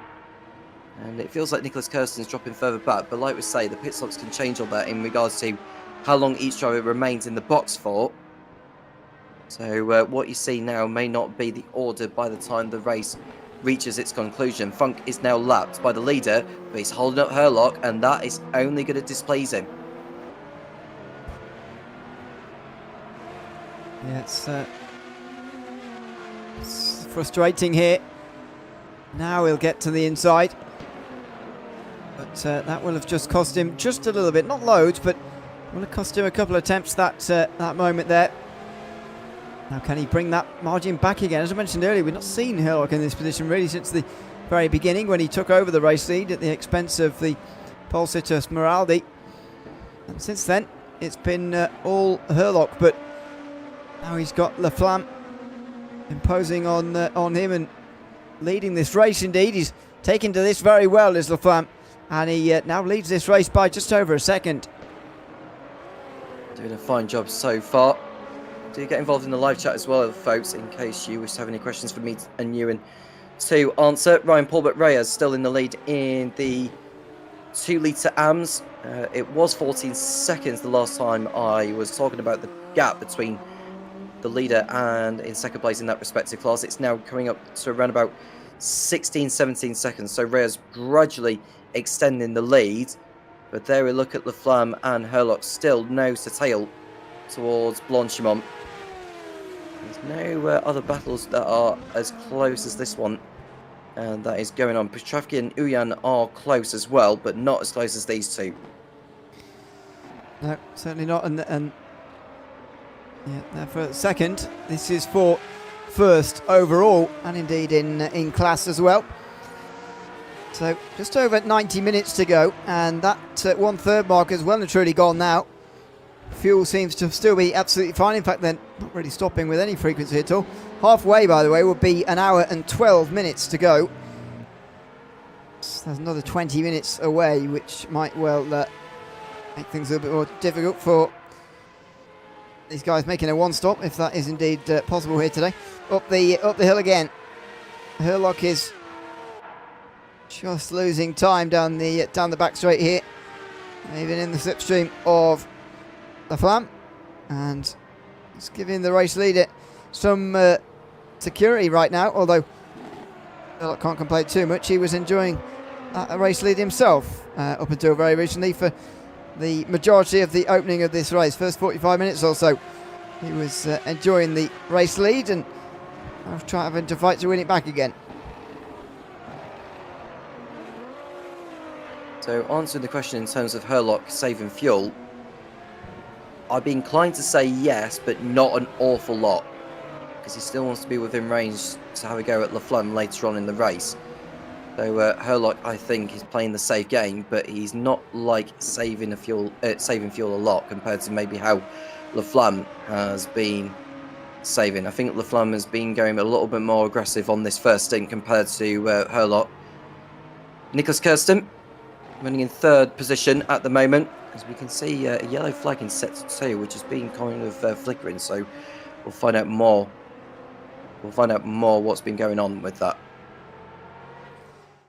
So what has been going on here for Benenka down? Whoa, late on the brakes in towards Ravage, and still going straight on. Oh, it's almost impressively found the wall down there at Ravage. Just went straight on, and as soon as he was in the grass and the gravel, he was not going to get it stopped before the tyre wall went. Is he stuck in the wall? No, it looks stuck in the wall. Oh, there we go. Don't know what was going on there. It looked like he was stuck in the wall for a moment. Now he's, yeah, there we go. Now he's going again. That has cost an absolute age for Benenka here, who is all the way down to 5th position. That doesn't sound like a lot of losses. And indeed, it's not a lot of positions lost, but it's a lot of time lost. He's 42 seconds off the lead now, whereas he was in the top 5 earlier, which was all within sort of, well, 4 seconds in one stage, but now within 17. So that's an awful lot of time for Benenka to lose. Yeah, 100%. And that has spoiled his race as well, because that's left him with no chance whatsoever of becoming a threat to Laflamme and Herlock. And we've got our first scheduled pit stop of the race. It's Alessandro Smeraldi who is in. So, Smeraldi into pit lane. James thinks it's the second time he's been in. I think it's the first. Yeah, I was going to say it's the first. Yeah. He says he's got 2 notifications that there has been stops, but I haven't seen the other one myself. Smeraldi then stops in his box, and he will be stopped there for some time before we see him back out onto the racetrack again. Just as we see on the screen here, a lot closing on the Flam. Is it just these two who are going to fight it out for the win here today, or is Kirsten and Smeraldi going to be able to get involved themselves? Well, that stop for Smeraldi may have a lot to do with it here, and maybe it's going to kick off a whole rhythm of pit stops here very, very soon at the front of this race. Yeah, I'm pretty certain it's the first pit stop for Smeraldi, because we spoke earlier about Magnus Dahlgren, who came in sooner than planned. So I'm pretty convinced that Smeraldi is doing his first pit stop. He's been in the box for a long time now. This is Smeraldi down the hill. And there might be something other than a pit stop to look at here. Cuts the corner a little bit.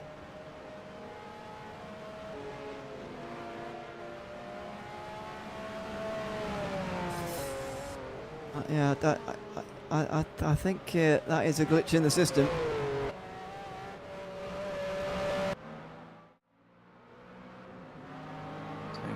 Well, I think that's a glitch in the system, and it's just the one stop for Smeraldi. I don't see him anymore in the order. It's because he's dropped to 13th, I guess. Only the top 8 in the 2 litre class displayed on the left-hand side there, by the way. And Smeraldi is outside of that and still stopped. Of course, I mentioned it earlier on, but only briefly, because Dahlgren's stop wasn't that long, as he hadn't been out there for very long. But actually, the stops do take a very long time here in these cars. And so expect to see drivers in there for a very long time. Doesn't mean they're having a problem, just takes a while to fuel these cars. Yeah. Well, Smeraldi is now down a lap on these, so it's a very, very long time that he has been in the box for. I don't know if he's actually back on the circuit yet. It's not showing that he is on the circuit right now. But we've watched these two. Oh, that's a twitch. That was so close to Herlock dropping it completely. We've seen him time and time again pushing as hard as he can as we see Sandro Smeraldi coming out of the pit lane now. Whoa, and sliding his way out again as well, right into the middle of traffic. That's one of the Fords getting past him there. And that is the BMW. Lalonde in front. Then the BMW of Smeraldi just in behind. It is the Ford of Jules Lalonde just in front. And that's the final of the 2 litre pros. So final battle in the 2 litre pro class. And Smeraldi's not be able to get straight through here and actually lifts off a long way before the comms chicane, but he breaks late nevertheless and has a little look down the inside as he welcomes himself quite abruptly to stint number 2. Yeah, well, Lalonde's actually made a mistake and he's going to allow Smeraldi to go through here. I think he's recognised he doesn't really want to fight Smeraldi, he'd rather concentrate on his own race. So Smeraldi's passed Lalonde despite being so heavy on fuel. And then we see the 2 leaders in the 2 litre pros. There is Laflamme, followed by Herlock. They're coming up to 2 more back markers now. Oh, and that's a mistake for Laflamme. And Herlock's through. Another change for the lead, and Dan Herlock, the one to take the lead again, retake the lead indeed, as they now come out of it's now the curve pour for it. He is super close behind Laflamme, but having to work his way back past again after losing the lead to Dan Herlock, which he held there for quite a few laps towards the halfway stage of this race. And speaking of that, by the way, these guys can't be long from stopping because we're almost at halfway, which would mean only 1 stop today. Still 10 minutes for them to come in and know that they need a second stop as they come through the bus stop chicane now. Herlock without such a good run compared to Laflamme, and they might be looking towards the source here if there's a chance. Not quite. And yeah, Herlock cements that race lead. Now they're coming up to back markers. This is the heap of traffic that the leaders could have preempted earlier on. It's Jerry Chen, Ross Smith and George Angelidis, who are not going to be the easiest of drivers to lap by any means. So as we watch Herlock and Laflamme come out of Eau Rouge and through Radion, there we see Jerry Chen about to be lapped. It's not often I say that, but yes, he is being lapped by the 2 leaders coming through. And it should be easy as pie, really, for Laflamme to sail on by. So he does that now. Herlock has got Ross Smith ahead. He will most certainly not want to get involved in this particular squabble. And let's see what he does. James is trying to stir the pot by saying he did at Le Mans. So let's keep an eye out for this. In towards Rivage. He's not jumping out the way for these guys, but nor would you expect that either. Especially not at this point in the racetrack. In towards Speaker's Corner. Slow in, fast out, and he gets alongside nicely on the run down in towards Pouon. A flash of the lights from Smith there, a flash of the lights back from the lead lap drivers, who have been quite easily let past that time round. Yeah, and we've got a long yellow in set 2 there. Oh, so now there is a spin, actually. That's one of the Lancers. That's JT Tammy. That's the class leader in the under 2 litre pros. And Tammy, I think, has got a big enough gap over Ethan Funk, so we don't expect him to lose the lead. But that should give him the wake-up call he needs, because that could have ended up being worse. Let's have a look at this replay. Big slide and spin in towards Pouon. Luckily, the barrier is quite a long way from you down there, but look at that. Oh dear, look at the sliding down the hill there and the lack of ability to get pointed the right way again. Spinning around and around and around. And, oh no, still not there. Careful. Dear me. Where's the Benny Hill music here? Here we go again. Let's try again. Oh, no, wait for somebody else. Oh, steady on. There's a few people coming here. Let's make sure they don't crash into me. Off the field's coming through it. That's not ideal. Now let's try and get back going again. And carefully does it. This time gets going properly. Goodness me. That was a very, very long recovery indeed out of the gravel through Pouhon. It's a good job he had that gap, didn't he? Because he's now only 12 seconds from what was over 40 seconds between Tammy and Funk. There we see JT coming down the hill again.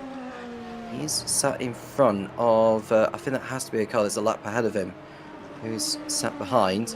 But they're going through Radion again. Tammy's looking on course for another class victory. I think he's had 6 class victories out of 7 so far in this particular series.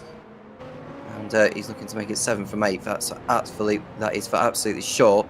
Herlock is in the lead over Laflamme as we watch the 46 lap JT Tammy, which has to be Nicholas Kirsten, who is trying to do his utmost to close in on the leaders, but he is 10 seconds off them. That was right, by the way, about JT Tammy. He has won 6 races so far in this season. The only one he didn't win was at Sebring earlier on this season. That was the 7th of March, quite some time ago, when he last didn't win a race in this series. Well, there's 80 minutes to go. Some more discussion in YouTube chat actually about one-stop race. I think it's Dan Kirby who's behind that username. I don't know. But mentioning about extending to one-stops, can they do it potentially? He said he hasn't seen the fuel numbers to actually check, but he's also raising a good point that actually it takes so long to refuel these cars that even the smallest amount of fuel saving for whoever's doing it, and I'm sure there's plenty of these fights where that is happening, makes such a big difference. Because as I say, the fuel that they put in is astronomical and it takes forever. And so, yeah, if you can save a little bit of that, then it will save you quite a lot of time, more than normal. And we've got retirement for Wouter de Bruyn, and I think he may have found the barrier. The barrier, I should say. And this is de Bruyn. Oh! Coming out Engine. of the source. Yep, engine blow up.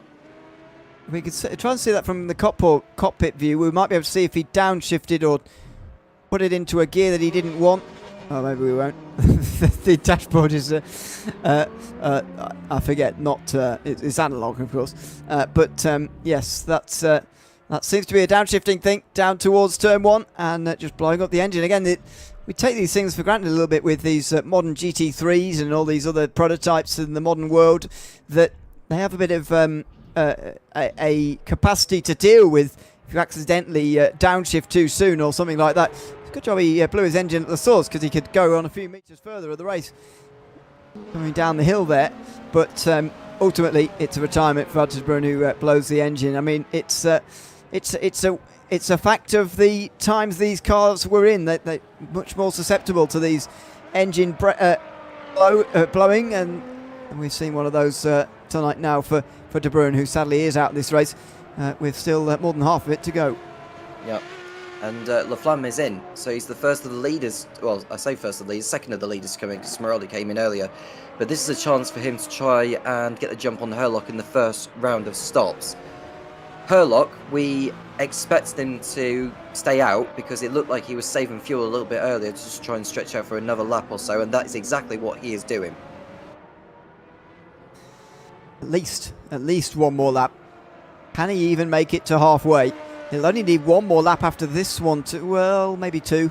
Let's see. I mean, the pit stop time might just extend it to me in just 1 lap after this one, to be honest, to make it to the end. But let's wait and see here as the race leader comes through the campus chicane now, and holds at the moment a near 10-second lead over Nicholas Kirsten. You can see the pit time for Laflamme going up and up, and unlikely to see him out there before Herlock either gets to the pit lane or carries on again. Has he really been doing this amount of fuel saving to carry on again here for another lap after this one here at the front of the race?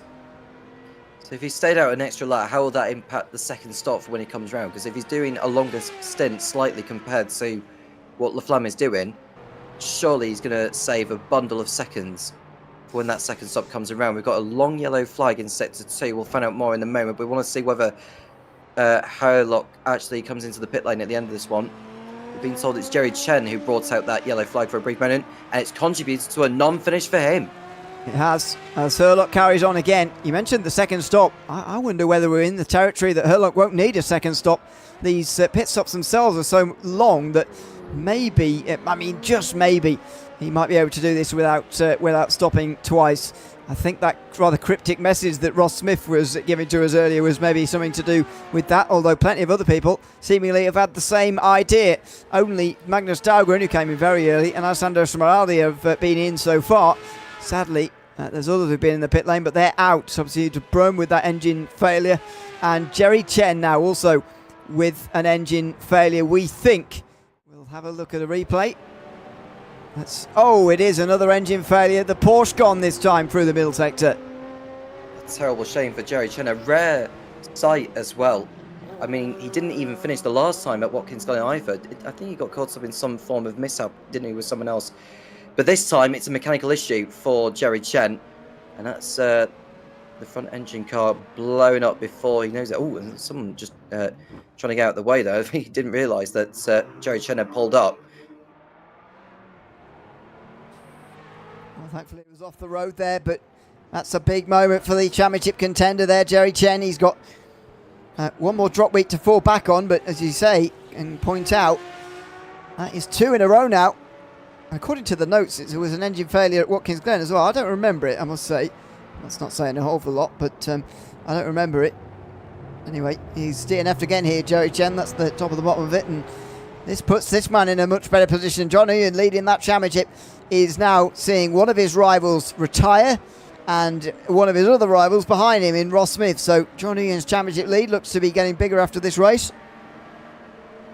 Absolutely. He hasn't won since Monza though, so he's gone 4 races without winning as John Uyen. He didn't finish the last race either at Watkins Glen. And Ross Smith, who's involved in the championship when it came into this one second with 94 points, it looks like he's going to not gain some. Well, he's going to, he's not going to gain ground on Uyen, but he's going to pull further away from Jerry Chen, providing he does actually make it to the finish. But we all know the pendulum can swing one way or another, considering how quick things can change. Beninka is in the pit lane. He's been in the box for a long time, which is expected because we perceive that there's not going to be any more pit stops involving the leaders. Herlock is now in. So the yellow flag's out, so I can't see how much time remaining. There we go. 1 hour 14. Oh, it means he can do it. It's pretty much an hour 10 in terms of fuel. Now, can he repeat that again and do this without stopping twice? We'll have to wait and see. So this stop is going to take quite some time, which might just put it into the window if possible for him. Ross Smith and George Angelidis have been into trouble, it seems, and Angelidis coming to pit lane. Let's see what happened here. Through Blanchimont, a bit wide, and Ross Smith goes into a very big spin. So Angelidis not involved in the end, just a big spin for Ross Smith. Angelidis went off separately into the bus stop, clambering over those curves, and he has a half spin as well before he comes into pit lane. Yeah, I wonder if his mind was made up just to go into pit road after that for George Angelidis. Ross Smith was very lucky as well to survive that one. That was like 2 360s or something that he did that. Which has been quite a feat in this race. But there we see Nicholas Kirsten, who is the temporary race leader. The fact that he stayed out longest has shown the fact that whilst he may not have been at the best of races in terms of pace, the fuel saving has paid off for him. And we've got a chance now to actually compare the timing of the stops, Ewan, in regards to how long they've been in the box for. Yeah, we do. But this is definitely in a good place for Kirsten and even the likes of Robin Molling as well. Although he's a long way behind Kirsten right now. Has managed to get this far on fuel with much less pace than the others. So Here comes Kirsten through the double right-hander and into the final sector now. And bang on halfway right now. Kirsten's gone past that, and he will make it to the end here on just the one stop. Now, look at the advantage that he hasn't. This is why people will be... this will be a difficult effort for Kirsten to actually make this, and he would have been lifting off an awful lot. You can see his inputs there in the bottom right. He's just lifting off pretty much from the last of the kinks there before Blanchimont itself. Watch how early he lifts off here as well, although it might start to stop his fuel saving a little bit. There you go. A little bit of fuel saving towards the bus stop chicane as well. But going through all of that for over an hour is absolutely worth it, because at the end of it, you cut out a pit stop. The times, as we see for Herlock there, 1:58 in the box, 2 minutes 10 total in the pit lane. That is what Kirsten is saving by going on this strategy and cutting out a pit stop. Here's his only trip down to pit lane now. Yeah, Kirsten in, Herlock is now out. Where did Herlock rejoin? Is he ahead of Laflamme? I think he is, and quite some margin. And we've got huge news in the race. It's Ryan Polbert Reyes who has stopped on circuit. Oh. He's reversed in the pit lane, hasn't he? Oh, you're right. He's been disqualified for reversing in the pit lane. That is a disqualification. That's a great pickup. He has missed his box. He couldn't go around again, presumably, because he didn't have any fuel left. And he's tried to reverse in the pit lane to get back to his box, but rFactor 2 is very, rFactor 2 is very strict with that. James is trying to get me to say bad things. Yes, he's very strict with that, and so you can't do that, and he's been disqualified. We believe, anyway. We'll let you know if there's anything actually more official on that. That was very nicely into pit box by Robin Merling, who was just blocked by a couple of drivers already in the lane as well.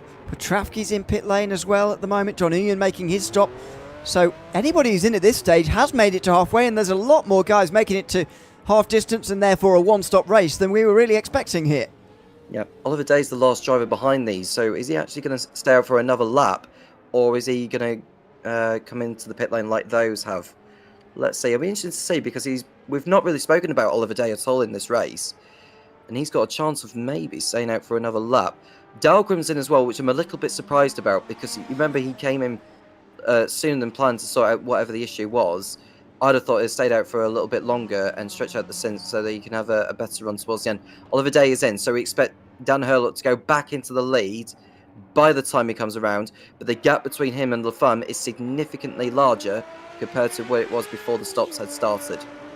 It is significantly larger, and yeah, like has been pointed out to us in YouTube chat, even if it is just a couple of laps less fuel taken, it's a big advantage. Now, Kirsten's not actually that far away from having his stop done now, so he's not going to be too far away from Herlock and Laflamme here, is Nicholas Kirsten, but he won't be in the lead. Laflamme goes around him as well, as Kirsten's stop goes over 2 minutes, so he's slightly on the long side this stop, but it's not unexpected to see that. There's a driver of a different class coming out. It's also blocked in at the moment. It's Kirsten. Sorry, that's not Kirsten. That's Moling who's blocked in there, just in behind Oliver Day. We had to get round him sometimes. There's a real traffic jam in pit lane at the moment. We don't often see this, but there's a lot of guys down in pit lane at the same time here.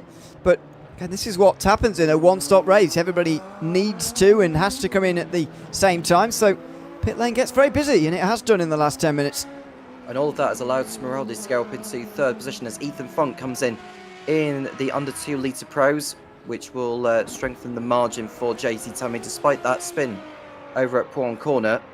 I think Tammy has got this one sewn up, unless mechanical gremlins really kick into his machine, the Lancia that is. But it looks like it's Herlock's race to lose. Just for now. But there's still a long way to go in this race. Still nearly half of this race to go indeed. Here at Spa tonight. A real flood of engine failures in the last few moments, and indeed the rules coming down on Ryan Polbert Reyes as well. But Jerry Chen, Boucher de Brunt, both have, and Daniel Scott, all having engine failures in the last few moments, which has taken 4 of the 21 drivers out this race. Quite ominous as well, what Ross Smith was telling us before the race, actually, that he was hoping didn't seem like he was expecting, but instead hoping that more than half the guys would get to the end of this race. It was quite ominous from him, I thought, but yeah, that's what he said. And well, we have had some engine failures in quite quick succession here, so hopefully that's the last of them. But it's always hanging over these drivers in this series, much more than it is in the modern series, that these engines might give up. Yeah. Well, Ryan Pulbert-Reyes is in pit lane at the moment now, so it looks like rFactor 2 has allowed him to rejoin as far as we know, but he won't be in anywhere near in terms of the position compared to earlier on. There is Magnus Dahlgren running in P7, hoping he can just make his way up into 5th position. There is Ryan Pulbert-Reyes coming out of the pit lane. Oh, please don't reverse, man. He's going to do it again if he's not careful. But so he's rejoined, and now I think he's got into the box. Has he? No. No. And he's going to go forward and backward again. It's the same thing's going to happen again if he's not careful. Oh, no. Forward, backward. Careful. Don't go backwards too much. Forward again. And now stopped. Now a bit more forward. Careful of that driver coming in. Now backwards a bit more. The problem is he hasn't got enough fuel to actually go around again. So he has to try and get this in, and he just can't at the moment. This is a bit of a nightmare. I'm presuming it won't actually serve him, because he's come straight from the garage. I'm presuming that's the reason it won't actually serve him at all, no matter where he is. Or maybe I'm wrong. And there you go. He's parked it up. Yeah, and I don't blame him. He's too far behind anyway, Ewan, so I think that is the night over for Ryan Pulbert-Reyes, which is a terrible shame, because he built up such a tremendous lead over everyone else in his class, and he's just totally thrown it away. Through his own doing, by the way. It wasn't any like mechanical gremlins or anything like that. It's just the fact that he missed the box.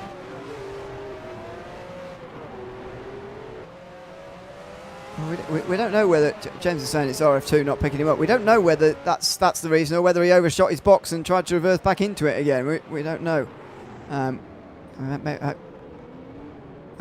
Oh dear! And just in front of Benenka there was trouble for Robin Moling, who slips behind Dahlgren as well, spinning through La Source. So bit of drama there.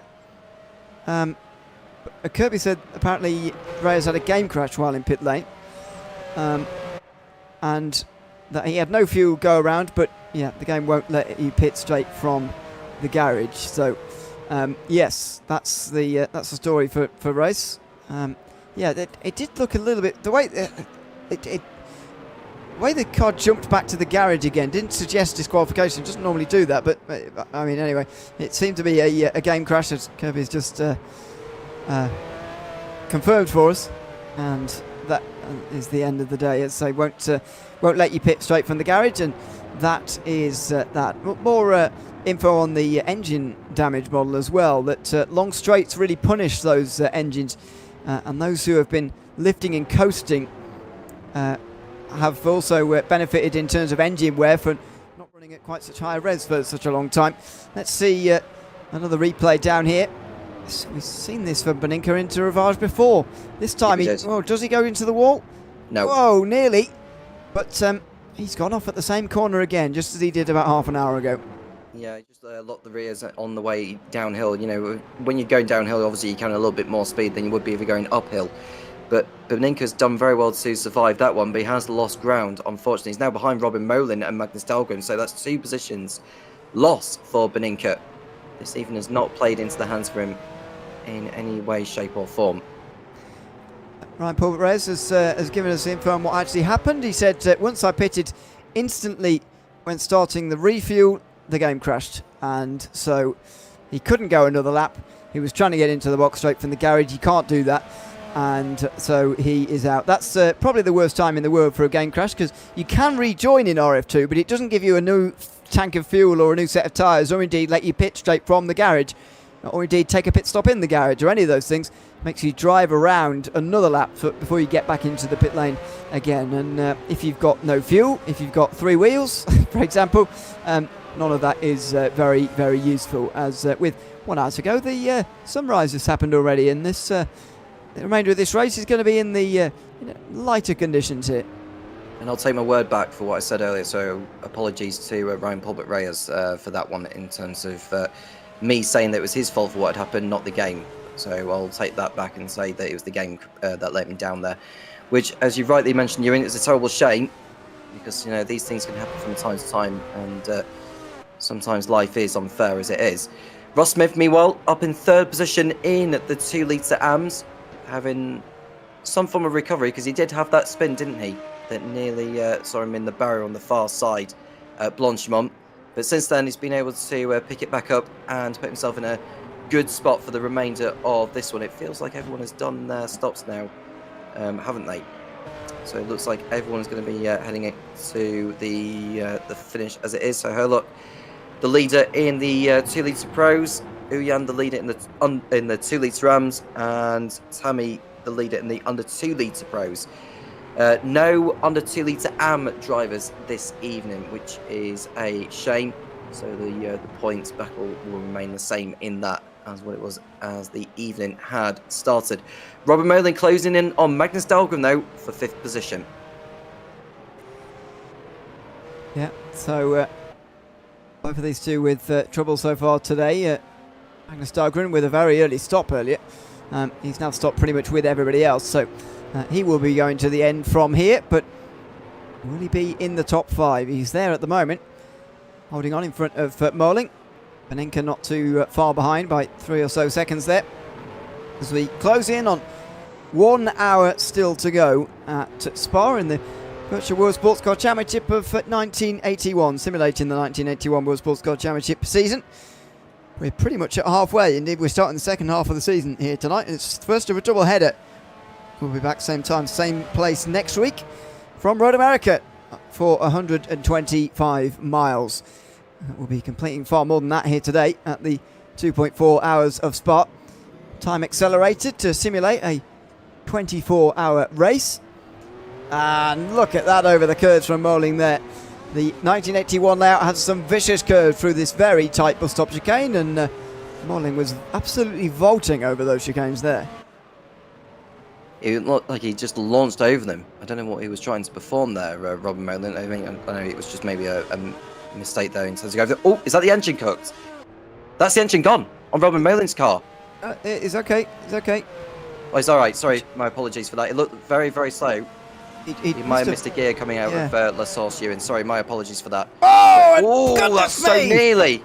I'm not sure he saw Beninka coming there, and Beninka locked it up to avoid him. Now he goes over the top of the hill through the grass, and Moling is going to have to let Eduardo Beninka go here, not least the run that he's got on the Kemmel Straight. What a moment of madness.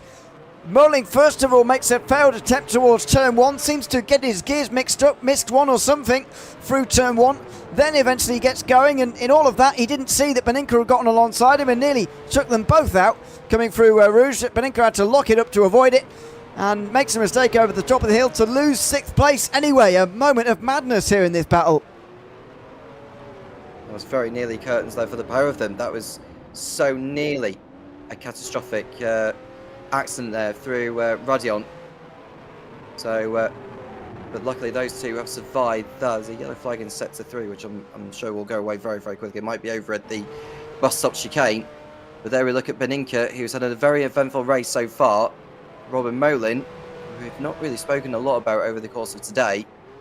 He's, well, he was a lucky boy to get away with that. I mean, we talked about the engines and the, well, the engines being very brittle, Ewan, and I imagine the gearboxes are going to be as brittle as that, and that's why I assumed for a moment that the engine might have gone, but it was just a misshift, I think, on the exit of La Soz, which we've not seen too much of over the course of today, but hopefully that's not an omen. That's not an omen for what's to come later on. Well, the engine does expire with a good cloud of smoke on rFactor 2, and sometimes a fire in the modern cars. I don't think it does it in these, but there's quite a bonfire to be had at the expiration of some of these modern engines in rFactor 2. Quite a fire on the back of these. The Ford Zaxby Mustang, though, as you can see, it's at downshifts. Watch this off the side. Yeah, there you go. Look at that. Very, very fiery. And if you're wondering if that's over the top and unrealistic for the time, for the early 80s of this car, then have a look for yourself at some historic video. It's fires the backfire out the side with its exhausts through there, out of its crazy bodywork, and out the side into these turns, creating a real big fireball into these braking zones. Well, this is one of the fights. Morality behind the Flam is another one, as they continue to try and chase down Hurlock at the front of the race. Up the hill they go now through Eau Rouge. These guys fighting for 6th position. And Speninka got a good enough run. He's not got a bad one, but he's not got a good enough one either to actually make the move by the time they get up towards Les Combes. And so Merling's still in 6th place. This, though, is the battle between the Flam and Smeraldi as they come up towards Blanchimont. They are very close together. Smeraldi having a look down the inside of La Flam on that occasion. Now he's going to look to the inside through the bus stop. And if he can get to the inside, he's going to have to give it up. There is La Flam because it's so tight, but he breaks late enough that Axel La Flam keeps the position. Yeah, and they're coming up to a back marker as well. It's a Ferrari in the way there. It might be John Uyan who is having to just get off the throttle and stay off the racing line. They both get through La Flam and Smeraldi. Now, does Smeraldi send it into La Sauce? Well, wisely, he does not do that, but La Flam goes in too deep, and Smeraldi nearly got ahead there. So it's almost like one mistake from one driver, and the other driver does a mistake of their own. It's almost like nobody's perfect in this race in terms of getting the car slowing down anywhere. But there we see La Flam and Smeraldi coming through Eau Rouge and Radion.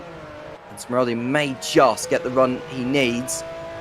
Or has he got the extra speed compared to La Flam? Well, he's into the slipstream, and we're going to see a change for 2nd place. Fires through there like he's shot out of a cannon. Ferrari straight through on La Flam. We've seen the Ferrari's prowess in a straight line, but that was absolutely extraordinary. His run out of Radion wasn't amazing, but goodness me, the straight line speed compared to the BMW is huge.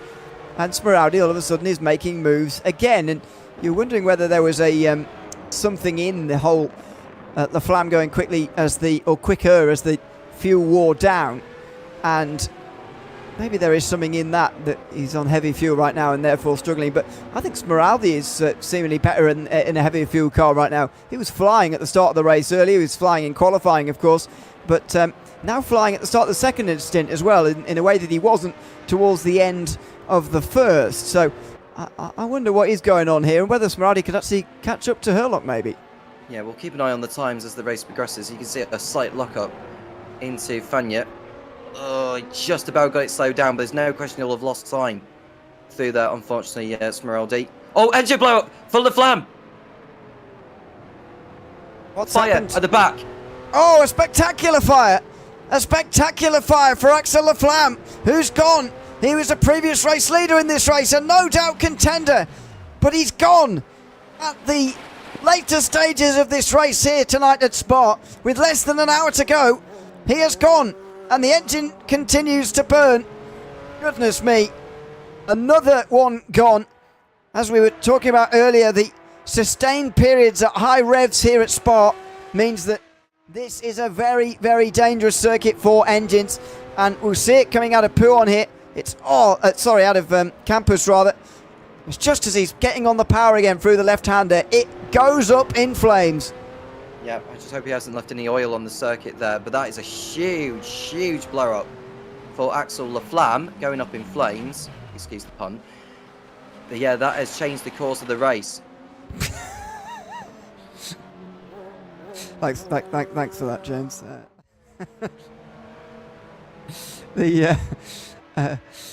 Anyway, as you say, Axel La Flam's day going up in flames, and that is the end of that for him. So that's number 5 gone, and 4 of them due to engine failure. Well, you do fear, don't you, at this stage, Tom, who else it's going to happen to? Because we've had a BMW, a Porsche and a Ford now gone.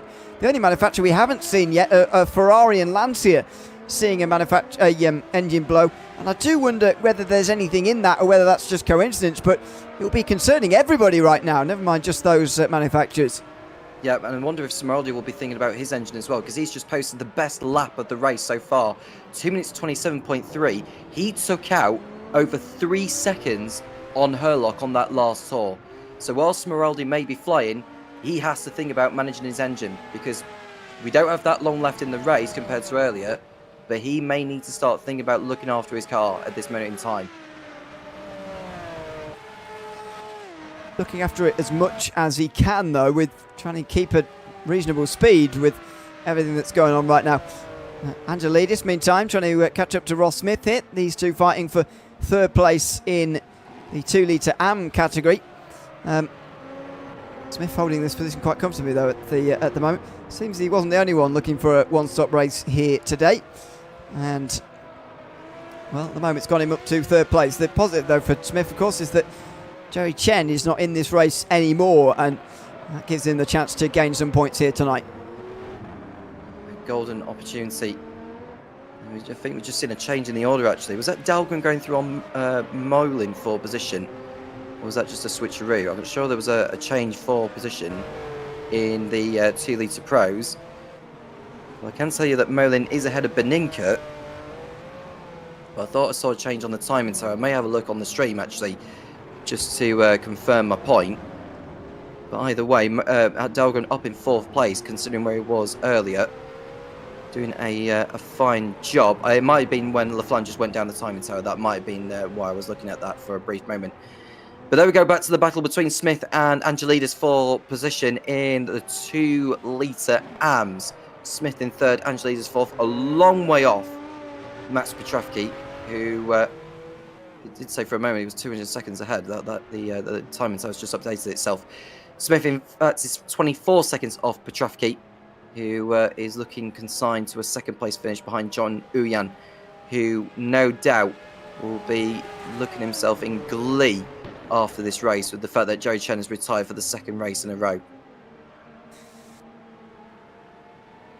Yeah, Laflamme in the YouTube chat says, guess that was one too many gears missed. I guess, yeah, certainly if you're doing that, then your engine's likely to go. That was Ross Smith up over the curbs there, trying to defend from George Angelidis, and successfully defending, but also vaulting over the curbs there, Ross Smith. He's only just holding on to this position.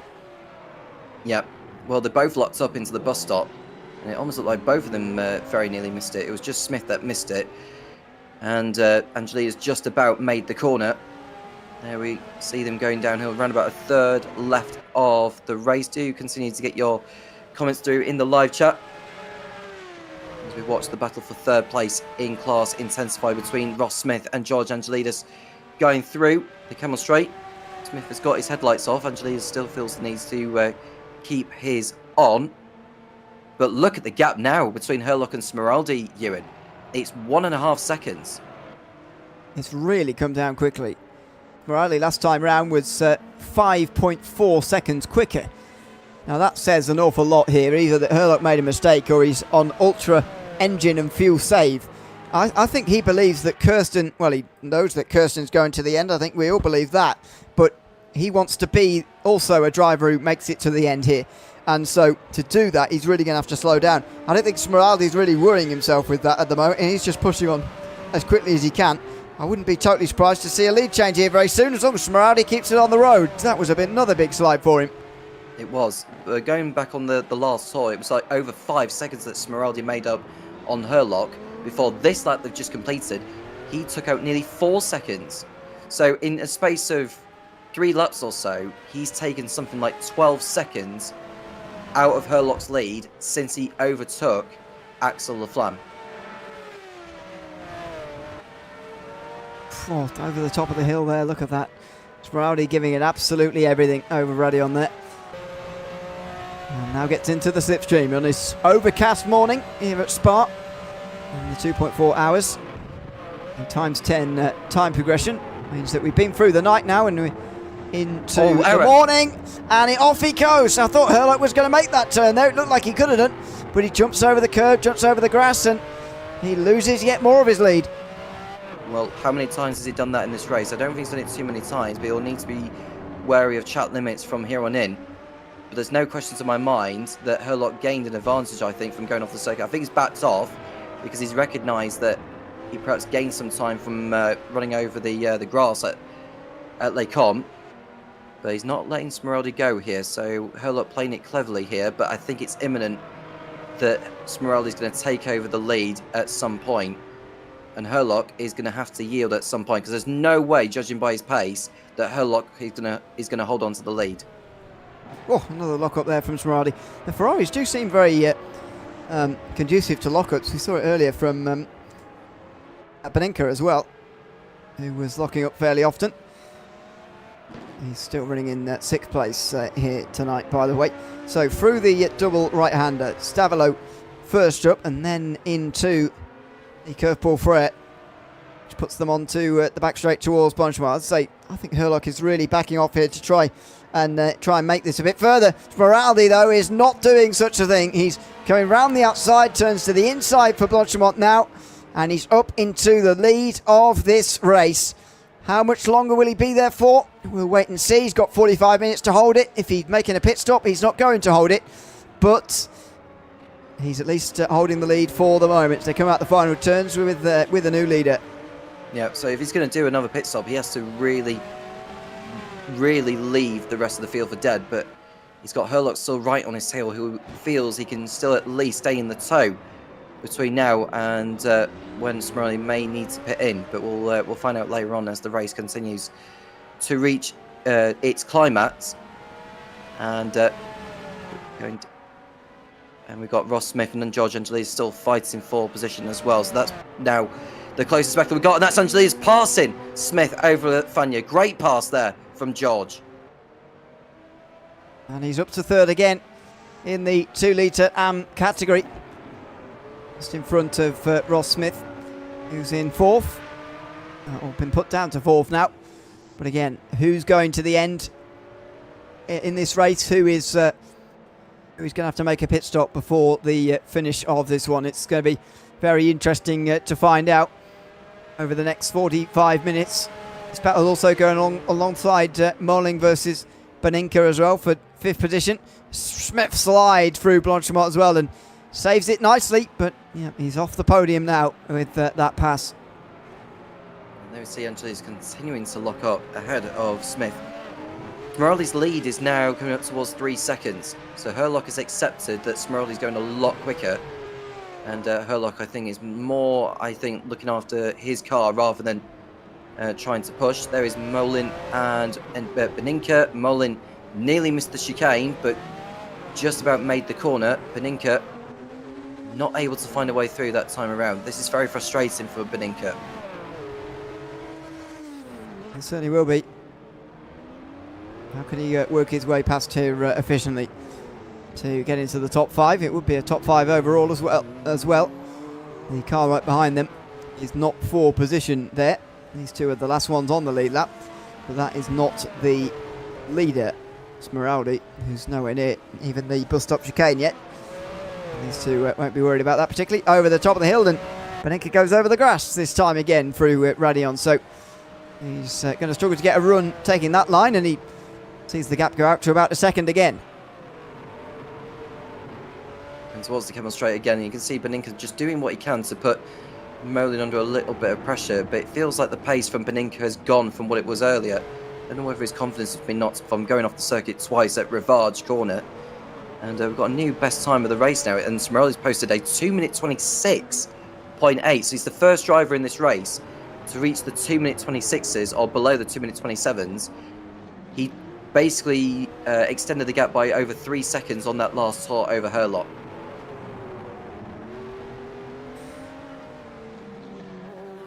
Yeah, it's again, it's going to change because of these pit stops that are coming in about 30 minutes time for Smeraldi, but nevertheless he's extended an impressive gap. I'm really interested to see if Kirsten can actually catch up to Herlock here, and whether Herlock's trying to extend this now to go to the end of the race, and whether that's really slowing him down here and allowing Kirsten back into the fight, allowing him to catch up, because he's saved more in the first part of this race and therefore can push a bit more in the second. But one of those races that's absolutely hanging in the balance at the moment, with a driver out front who's bound to pit out of there, and Herlock and Kirsten who are coming together on the same strategy at the moment.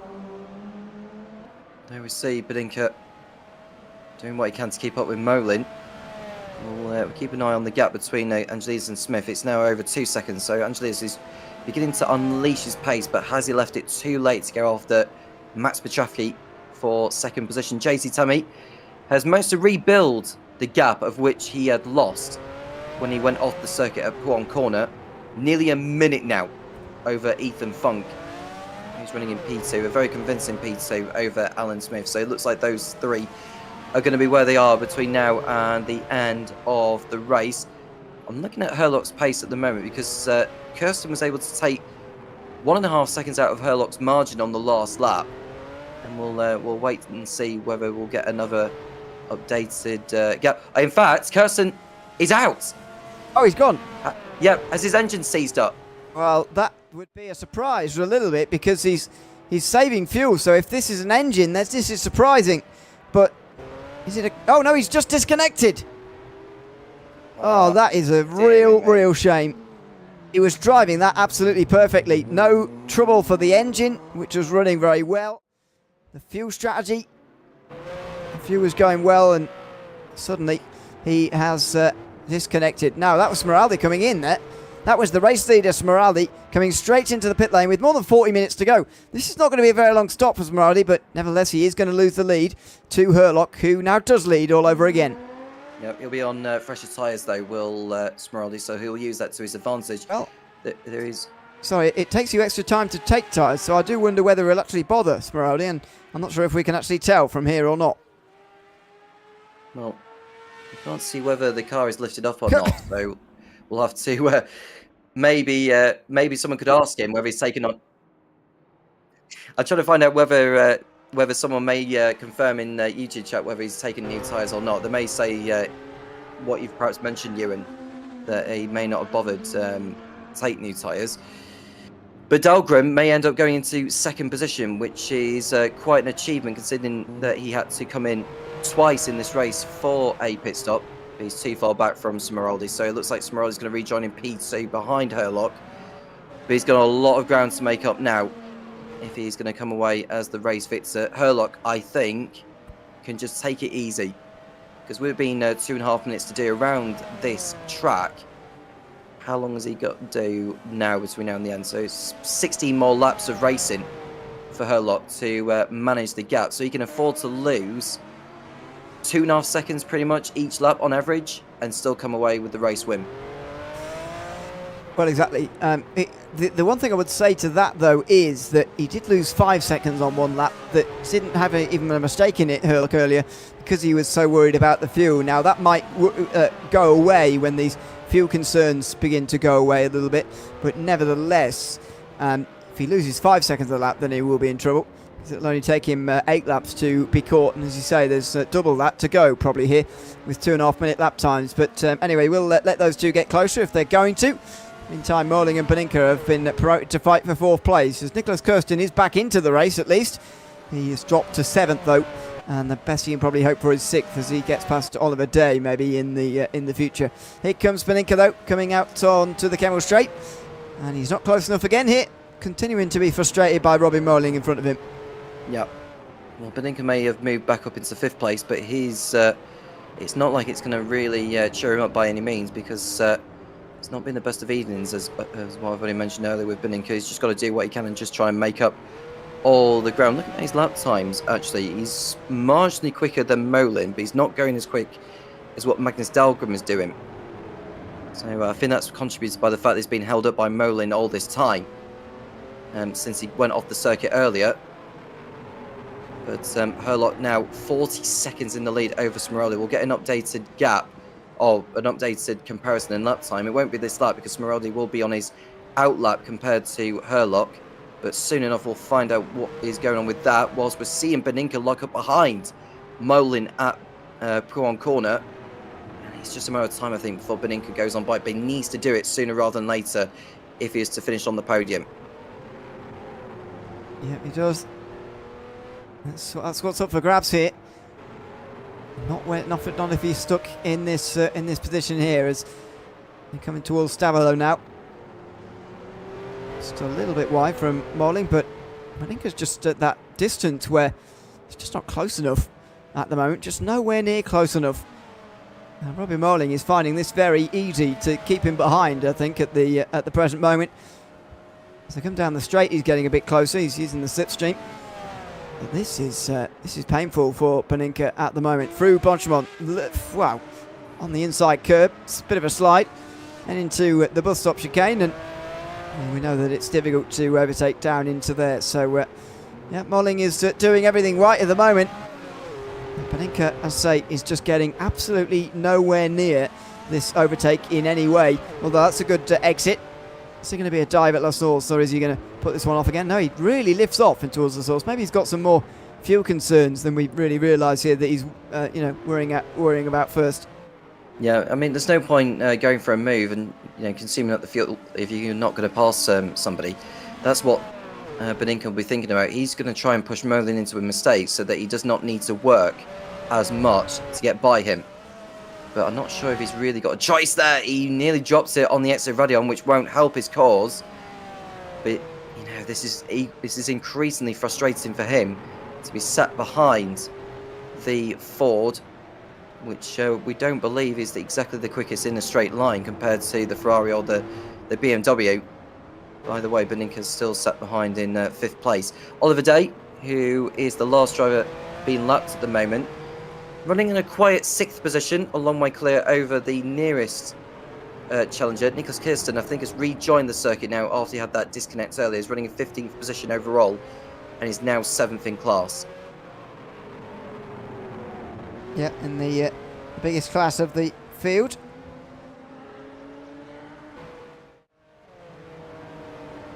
What we see in a replay of here for Kirsten.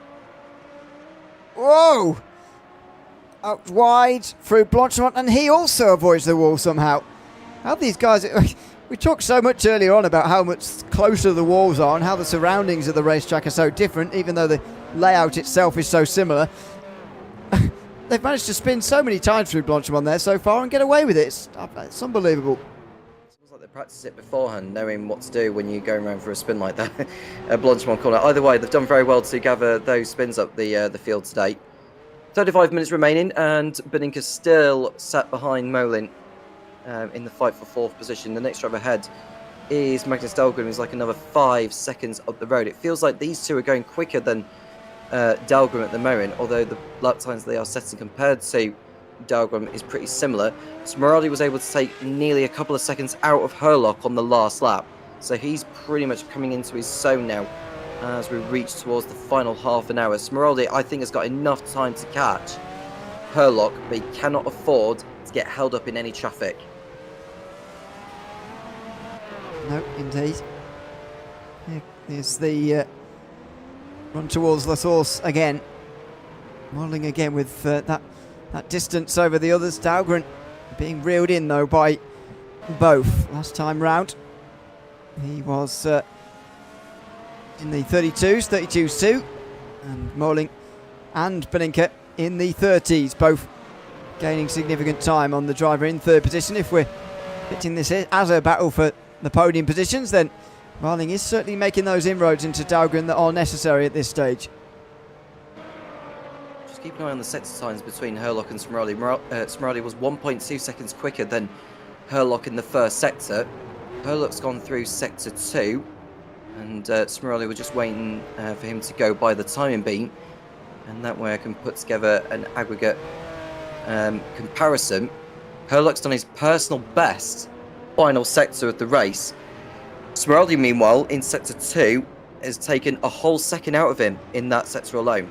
So he's taken already 2.2 seconds out of Herlock's lead on this lap, and he's still got one more sector to get through. Yeah, very strong opening part to this lap here. Look at this. This is just the sign of a driver who's maybe done the hard bit of their saving and is now pushing on a little bit more. Rowdy's still pushing on, by the way, trying to catch Herlock, but it's only made an inroad of 3 seconds so far. In the chat, good evening to Wouter de Bruin, who says he had a good run today until the engine broke. That wasn't particularly insightful, but the next bit is, of course, he said that he didn't feel like he did anything extreme, but probably went over the max RPM a little bit too often, and it just feels like one of those where it doesn't quite feel random in a sense. It feels like, you know, those drivers knew they'd done something, you know, slightly too close to the line, as it were, close to the red line, and put too much stress on these engines, which have gone. Oh, spin right in front of Molling, and as they rejoin, Molling has to slip through on the right hand side, and he's very, very lucky to get away with that. Yeah, we'll find out who it was, because that caused quite a fright to them, didn't it? But luckily, he was able to continue on. It was Shoal Lalonde, apparently, who had that spin. There they go. He missed the apex slightly, actually. It looked like he turned a little bit too soon into the into Blanchimont, and thankfully just about stayed off the racing line there, did Shoal Lalonde. But it's been a race to forget again, running down in 16th position, which is the last of the runners at the moment. He's a long way behind Nicholas Kirsten, who's trying to salvage some form of consolation from this race. He's over a lap behind Oliver Day, and all he can do is just make his way past all those who are not in the same class as where he is. There is Dan Hurlock going through the bus stop chicane. Smirali took out 3.1 seconds on him on that last lap, and we're going to see a comparison over the line. Smirali was not as quick as Hurlock in sector 1, but Smirali was quicker than Hurlock in sector 2, so he's only gained, how much has he gained there? No more than 4 tenths so far, but Hurlock, I think, was able to produce a personal best final sector of a 41.3, but Smirali's been setting 40s in that last sector over the course of the race, so I think the last sector is one of the main strengths, really, for Smirali. He's perhaps more braver over the curves compared to Hurlock. Let's just have a bit of a lap on board, a ride on board with Dan Hurlock here, as he controls this race at the front with just over half an hour to go. There's not too many battles out there on the racetrack at the moment. JT Tommy and John Uyen are quite close. They're both class leaders, though, and not in the same class. We might have a look at them in a moment. But here's the overall leader. Just a show, an exhibition once again here of just how to control one of these cars around, no doubt, still a difficult racetrack. It's always these cars that are so difficult. Look at the amount of opposite lock that you always have to be using, and how on edge these cars really keep you throughout a race. Yep. You see how much he's having to fight with the steering wheel. There's not a lot of rotation when you watch the steering wheel from this angle, but I can tell you the drivers are working ever so hard. It's almost like they drift their way through these corners. You can just see the amount of oversteer that Hurlock is having to combat through Pouhon Corner and down the hill again. And it looks like he's got this one in his pocket at the moment. He just needs to make sure he looks after the engine, which has been an Achilles heel to some of the drivers in this race so far. Over the course of this lap, Smirali 8 tenths quicker in sector 1 compared to Hurlock. So he sorted out his sector 1 issue on the previous lap where he wasn't as quick as Hurlock, but it feels like he's coming back into his zone. It's a good, interesting point you make about the lack of wheel rotation there, and it is true that there's not much happening really. You especially see it through the fast stuff here in towards Blanchimont. When they get to the actual turn here, it's almost turning in with the brakes almost, just sort of dabbing the brakes and sort of pitching the rear that way. Well, then you get onto the brakes for the actual bus stop itself and fire over these curves. There you go, slide on the way out. But that's the biggest bit of steering input they really put in. Look at very interesting way to drive one of these as the gap comes down and sorry, jumps back up again to 34 seconds as it has remained, and Smirali is still gaining time, but as you mentioned earlier, needs to gain at least 2 seconds a lap, and at the moment is not doing that. Probably is close to 3 seconds a lap by this point. Overall, there is a slight battle between Don Uyen and JT Tami, both surely on course for their class victories in the under 2 litre category and the 2 litre AM category respectively, but a battle between interclass rivals here, and a lap car in the middle of it as well, so something to have a look at here in the final half an hour. Yeah, you can see the list of retirements as well. Axel Laflamme, which is a big one in the race, as well as Ryan Paulbert Reyes, who was the class leader as well in the 2 litre AMs. So it was a big shame for him to have pulled out with what we expect was rFactor 2 issues that were out of his control. We've seen another yellow flag in sector 2 briefly. That's gone away now. But you can see that JT Tami just wants to maybe gain that position from John Uyen. This is the closest battle we've got on circuit as we speak. Nicholas Kirsten has passed Alan Smith for overall position, and now he's going after Vinicius Goncalves, who hasn't exactly had the best of races tonight either, running in 13th.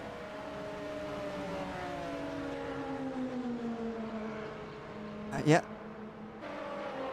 So with Alan Smith down in the pit lane, is that going to signal the start of these final splashes and dashes for these guys who need that, or is there more to this story? Alan Smith looks like he might have had drama. Oh, forgot about the turn. Didn't turn in and spins into the grass and the gravel out there at Rivage. So, yeah, dear me, that was one of the bits of trouble. Oh, here we go. Any bets on how long it's going to take him to get back on again? Oh, there we go. He's done all right that time. And there is the second one in towards Blanchimont as well. Bit wide. And are we finally going to see someone hit the wall? It looks like it. Oh, he hit the wall hard.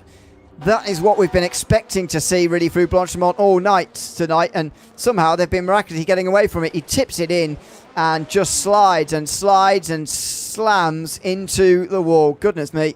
That is a huge, huge crash. And that maybe is the reason for the pit stop. Although it doesn't seem to have done very much visual damage in the end. No, it didn't look so, but he did carry too much speed into Blanchimont. And he also missed his point of rotation as well. So he's just not bothering with the chicane there, just goes through into the pit lane. Does Alan Smith, but at least he can still rejoin the race anyhow. It shouldn't be that long of a pit stop for him. As we look at JT Tammy and John Uyan fighting over P7 over at Blanchimont, heading towards now. And just look to see whether Tammy will make a move at the moment. That time seemed very, very similar because the gap wasn't so big from the last time we saw them. But now Tammy has got Uyan in his sight. Can he get the car slowed down? Oh, I thought he was going to run into him, you know, Ewan. I thought he was going to nudge into the gearbox of that Ferrari ahead. Getting close as they come through the end of another lap here. JT Tammy is applying the pressure to John Uyan at the moment for 7th position through the final of the first turn, I should say. Final turn on all the layouts here, of course. That's the old pit lane they run past now. Old pit lane that didn't have a pit exit the way that it does these days. You just pop out there on the apex of Eau Rouge, and you can see why they changed that in more recent times. But Tammy through the first sector, not quite as strong as he needed to be there. As we enter the final 25 minutes, he's not able to get past, although again, he's beating the other two drivers in his class here. The under 2 litre category here is JT Tammy, so he won't be desperate to make this pass, although it would be nice. It would be nice for him to finish ahead of all of those in the 2 litre AMs, showcasing his fighting spirit. Absolutely, for sure, is JT Tammy. Not just doing it in the 2026 car, but doing so in the 1981 car. Very versatile driver is JT Tammy. As we watch the race continue to reach its conclusion. We're now 2 hours into the race now, 24 minutes still to go here at Spa. And an update on the gap between Smeraldi and Herlock. It's 29 seconds. Smeraldi took over 3 seconds out of Herlock's margin on the previous lap. So far on this tour, he's taken something like 9/10 by sector 2. Herlock's just done his personal best final sector of the race up to this point, but we know that Smeraldi's been consistently posting high 40s in the last sector, so by the time he reaches the end of the final sector, he's probably gained like another 10th or so, so it'll be over a second on this tour, which is not enough. He needs to take, as you mentioned, Ewan, he needs to take something like 3 seconds a lap out of Herlock's lead. Well, it might be more now, but yeah, it's not happening at the moment, that's for sure, even though he is taking some time out. And it's such a shame that Nicholas Kirsten is no longer there to really challenge her. Like, I thought that could be an absolutely fantastic grandstand finish there, but it isn't going to happen. Kirsten's disconnection puts him all the way down to 13th overall, which is a huge, huge shame. So we're left with this battle here for 7th place overall. Also for 4th in that overall and indeed that class there. Merlin versus Beninka still going on, but they've not quite caught up to Dahlgren yet. Are we going to get that fight for the podium in the end? It's looking less and less likely, actually, as we carry on throughout this race. It's looking less likely that Merlin and Beninka have actually got it to catch up, and Dahlgren, despite making a very early and untimely pit stop, is actually going to get the podium despite that. Well, Beninka at the moment running in 5th place is only going to gain an extra point in terms of his points total for the season, because so far up to this point, after 7 rounds, they've only applied the best 5 scores. So I'd imagine that Beninka's only going to gain an extra point because his worst result out of the best 5 he's picked up this season is a 6th place. He's on course for a 5th place here.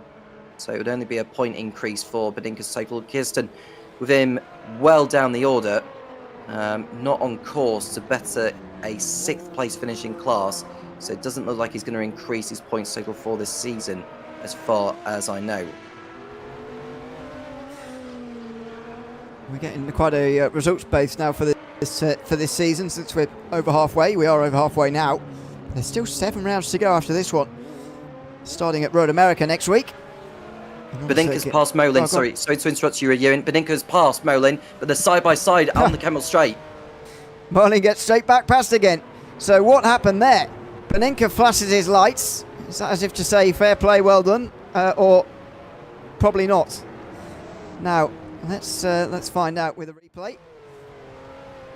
So right down the inside there, but we mentioned how crucial Eau Rouge is on this layout. Just goes over the grass, and Molin then able to get a better run, and I think that's a flash of the lights of resignation from Beninka, who just cannot find his way past right now.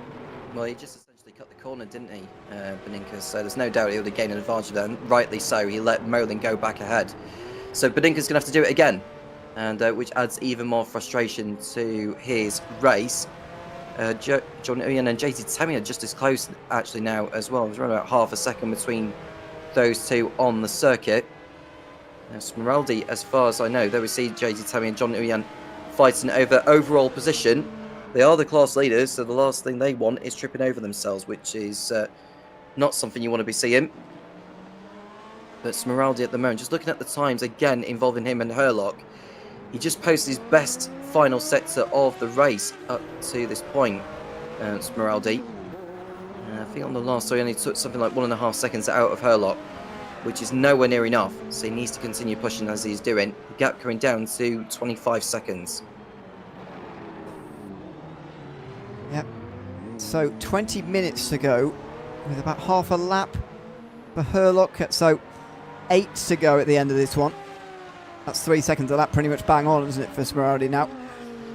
That's going to be very difficult to do, although he has gained 5 seconds in one lap before, so you never know. If he stays in those 29s, then he might be able to just push Herlock out to put him under some pressure here and make a mistake.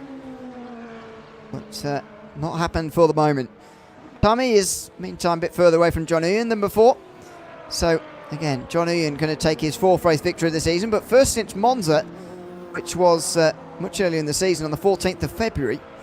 He's going to extend his championship lead over Ross Smith and certainly Jerry Chen, who's out tonight in this race.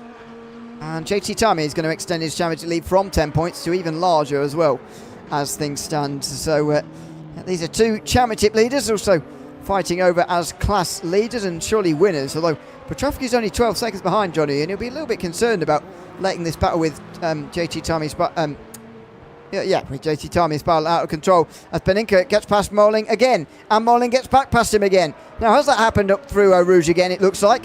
In towards Lecombe, but the Ford is smoking here. Now, has Molin overheated himself here, trying to push hard and defend from Beninka? He could be in trouble here with his engine. It will smoke like that for some time before anything bad happens, so he can get away with it for a little while, but that's going to be of concern now to Molin, who's holding on to 4th, but with a smoking Ford now. And he's slowing! He's gone! It looks like the engine's gone now. Has he missed another gear, or has he gone properly this time? He's still smoking, Robin Molin, and it looks like he's out the race. The warning signs were there for him, and he's now put it into the wall. It's still smoking. It's gone. That engine's gone, and he's out this race with only 20 minutes to go. Less than 20 minutes to go, and Robin Molin's out this race, blowing his engine down the back straight, pushing as hard as he could to keep Beninka behind him. He's finally paid the price for it.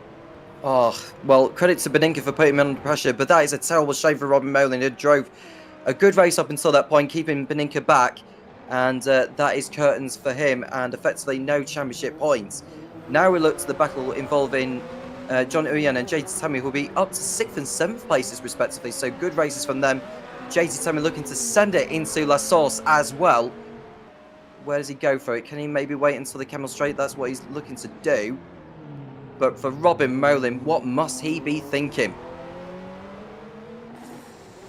Well, I hope he's thinking that just gave it everything there, and in the end the engine just expired 20 minutes too soon, but he might well be blaming himself for that. I don't know. Again, don't know how much risk he was taking in terms of bringing that engine really close to the end of its life there, or what was going on, but it was a dramatic battle, and what a dramatic way for it to end as well, with Robin Moling having that engine expire and another one gone. That's 6 retirements, 5 engines gone in this race, so about a quarter of the field with the engines expiring. But again, it's all making sense with in the sense that these engines are being pushed too hard by some of these guys who are really fighting for positions and again paying the price for them. Well, given how far in the race we are in now, Ewan, I imagine so many of the engines have been stressed out from these drivers, considering the number of gear shifts they've done around this racetrack. JT Tammy getting a good run towards Pouron corner. Is he thinking about a move now? He wisely just sits back. It's not really a passing place, really. So he just wisely let Ewan go through the left-hander there. And it's Fania they're coming up to next. We have seen overtakes here at the Fania corner. This is where I think it was Smeraldi getting by Laflamme earlier, wasn't it? Just before Laflamme went off the circuit in flames. But now you can see it's a matter of time. I think JT Tammy is definitely the quicker driver if John Owen wasn't in the way. Now through Stavelot corner. He's not getting a good enough run, really, is he? Not really. But does he really even want to go through at the moment? I'm not convinced he really does. John Ian would rather keep him there as well, because if Petrovsky catches up, then I'll have to overtake 2 people rather than just 1.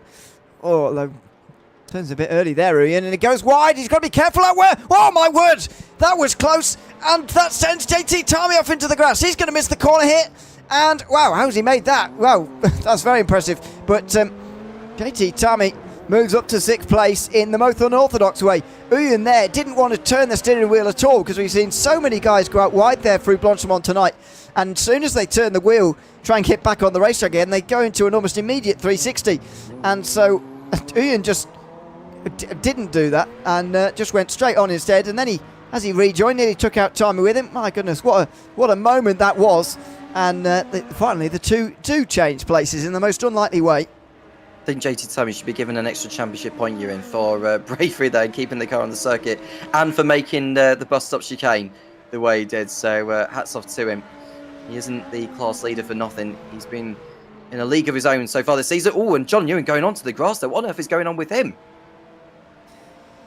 Yeah, something weird happening here, and Petrovsky will be rubbing his hands together if you could see this right now. He's too far behind, but he will be rubbing his hands together if he could, because John Uyen is really struggling at the moment, and look at him now through the com as well. Petrovsky only 9 seconds behind now.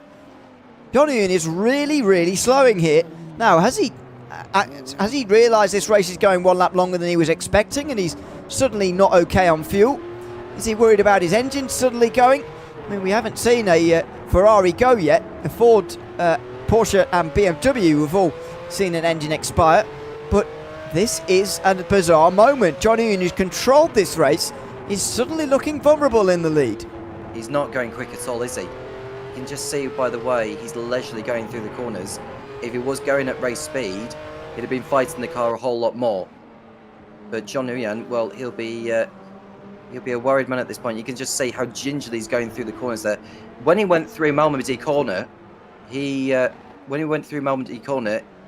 was taking a very strange line. So I wonder if something's cropped up, unfortunately, for... oh, he's locked up big time there. I wonder if his brakes have gone or something. Something very odd is happening here to this car. By the way, I had a message in from Robin Molin, by the way. He said he struggled with shifts since the second stint, and eventually the Reds killed the engine. And that was the end of that. So, shame for Robin Molin as well. It becomes another retirement from this race. But 12.5 minutes to go for John Ewan. Let a 4-second gap to JT Tammy open up right away. Bit of a lock up towards the bus stop, as he's been locking up a couple of times so far. And Petrovsky is close enough so as to really put the pressure on the race leader here, which will be, as I say, really making him nervous, and still can't quite work out quite why this is happening. He seems to have picked up the pace slightly now, though, to be fair. Well, John Union produced his best final sector of the race so far. So whatever issues he had in the second sector of the lap, it seems to have vanished. But Max Petrovsky has gained on him with a 42 flat in the final sector. So his lap compared to John Union was over 2 seconds quicker. But the gap is 10.5 seconds. So I don't know if Petrovsky's going to be able to do it. No, I don't think it's likely, but you never know. This race has kept us guessing all throughout, hasn't it? In terms of the engine failures, especially that we've seen here today, and even right to the last moments, we've seen with Robin Moling that with his engine expiring, you just never know. So all the class leaders will be feeling just a little bit nervous right now, as Johnny does lose further time on this lap, by the way. He is currently a lap down, so he's doing a lap less than the race leader anyway, who just crosses the line right now. He can't be hoping to get lapped again by Herlock, because he'd lose certainly first place, probably second as well, maybe third even. So something odd is going on. He's just managing it well enough for now, though, that John Ian's losing time, but not by enough to endanger his race lead. At least that's the case for now, as long as he actually has the fuel to get to the end, which I'm not entirely convinced about as things stand, really. Well, Smeraldi's fight with Herlock is pretty much done and dusted now. It's going to take a mistake or a mechanical issue for Herlock to not come away with the race win. It'll be his first win this season as well, Ewan, believe it or not.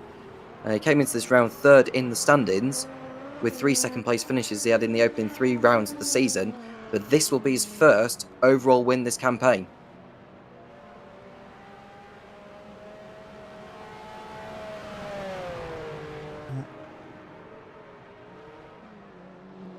Ten minutes to go in this race. James is telling me to speak. I wasn't eating it. No, I'm not eating anything. Dinner's after the broadcast for me tonight. Just pausing for a moment. Sorry, Tom. Okay. Well, John Yuyan, whilst we wait for to see if there's any further battles happening on the circuit, he's in the class lead still at the moment. Petrovsky has gained ground on him on this lap, but he's not gaining enough at the moment. John Yuyan did a 2 minute 36. Petrovsky's done a 2 minute 35.3. So he's taken 1.4 out of Uyan's margin. And we've only got around about 4 laps remaining, possibly 5 for these, depending on whereabouts they are on the circuit when the leader crosses over the line. Herlock can afford to take it easy from here on in. You know, even if Smeraldi was to gain 5 seconds a lap on the race leader, it's still not going to be enough for Smeraldi to take the victory. It will be Herlock's to keep, and we'll put him back in the fight for the championship in the 2 litre pros for absolutely sure.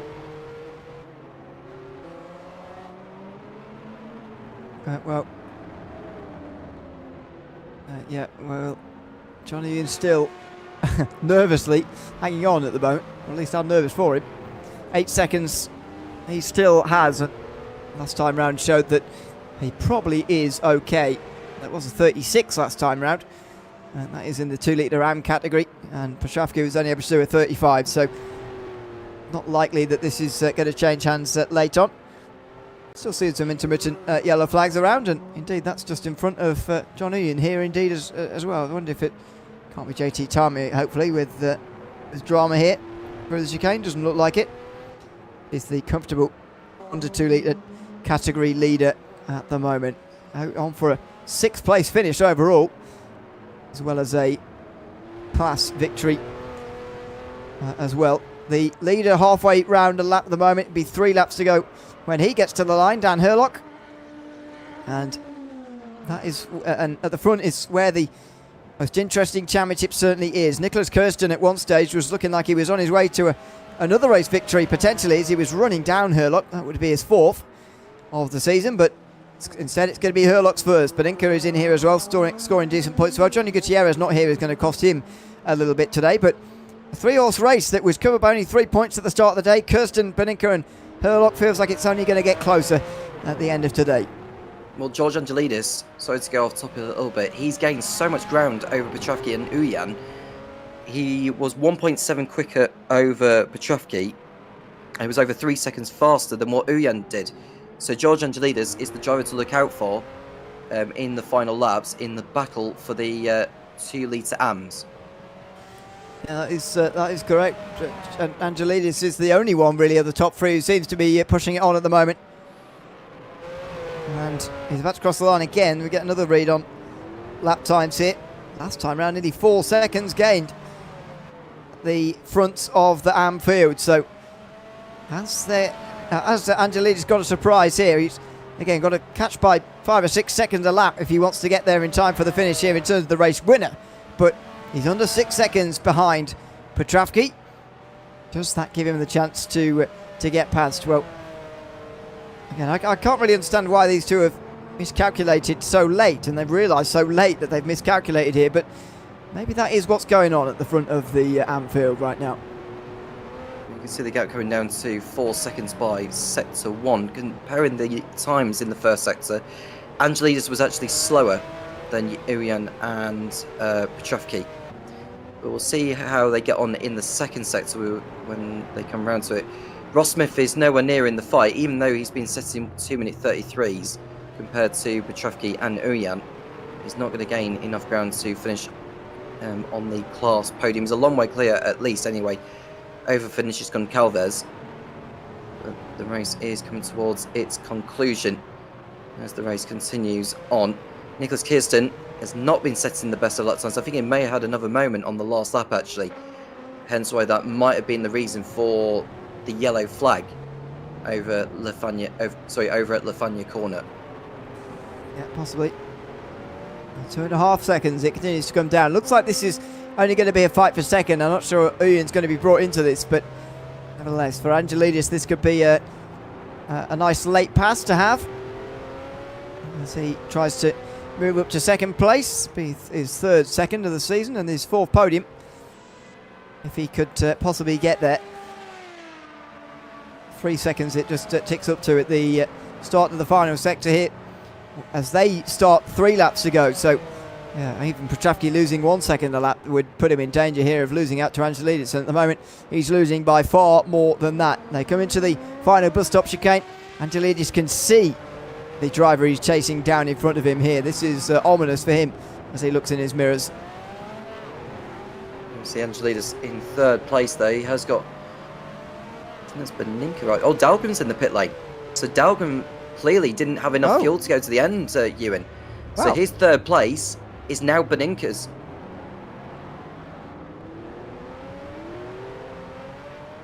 That is a surprise. I mean, Dahlgren is then making there you go, 14.4 seconds. Didn't need much fuel, but well, obviously there's only 3 minutes to go. But the earlier stop I thought would have negated that.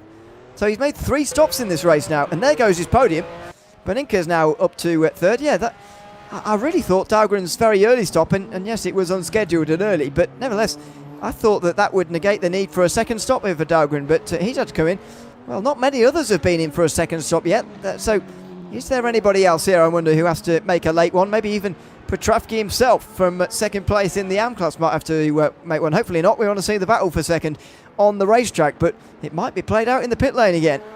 Yeah, we'll see. On the last lap, Angelidis took 2.3 seconds out of Petrovsky's margin. The gap now is down to 2 seconds. He's significantly quicker in sector 1. They're in sector 2 at the moment, so we're able to pick them up as we speak. But yeah, I think we could well see a change for second position there, whether it be on the circuit or in the pit lane. We'll see. Let's see here. So Dahlgren out with less than 10 seconds to catch up to Beninka, but with that amount of time remaining, there's very little chance of that happening now. 1.5 seconds between Angelidis now. He's really got Petrovsky in his sights. Kirsten only 4 seconds behind Ethan Funk as well overall, but they are not fighting for a class position at all here, and the gap goes now below a second. Petrovsky in front of Angelidis by just under 1 second. There it is. He is very much in contention now. There is only 2 minutes to go, but when these guys get to the line, still 2 laps to go. Plenty of time for Angelidis to work his way past. I thought I saw a car almost pull to the side at Stavelot Corner. I didn't see who it was. It might have been Beninka behind him. I thought it was going to pull to the side for a moment, but he's still on the circuit as we speak. Angelidis right on the tail of Petrevki as they head towards the bus stop chicane. Is he going to head on through? Maybe at the Kemmel Straight. That could be the last time they go through there. Whereabouts on the circuit is Herlock? Be interested to see whereabouts Herlock is on the circuit. He's over in sector 2. Yeah. I think, yeah, he's going to have one more lap after this one. Oh, and he has to come in. Wow. Why would he do that? He could have slowed down throughout that stint and saved the fuel necessary, or maybe he just gave up on that later on. That's why we saw the pace out of him. But anyway, now we'll get a good idea as to how much fuel time a 2-lap stint is, by the way. Might be 14 seconds again, like Dahlgren was. Sort of 15 seconds, yeah, 14 and a half. So, yeah, wow. 7 seconds to put 1 lap of fuel in. No wonder it takes over 2 minutes to fuel these cars. Goodness me. Well, there you go. As we see Dan Herlock start his final lap of the race, I just hope the rest of the field don't underfuel between now and the end. So there is Herlock on his last lap now. Smeraldi is consigned to a second place finish. But considering the number of races he's missed this season, he's missed 3 already, he'll be happy to pick up these points and throw himself in the fight, possibly for the championship. But he needs to start winning races if he's going to do so, because he's yet to win one this season. He's already won a race this year. Sorry, my apologies for that. He won in Mugello. But he's got a lot of catching up to do, Smeraldi, as does, well, I say Dan Herlock's got a lot of work to do. He has, but this will be his first win this season in the VWSC of 1981. And yeah, will be a lot of that work done in this race here in terms of closing in, certainly on Kirsten, who's a long way down here today, but also a little bit on Beninka as well, who has gained some places late on.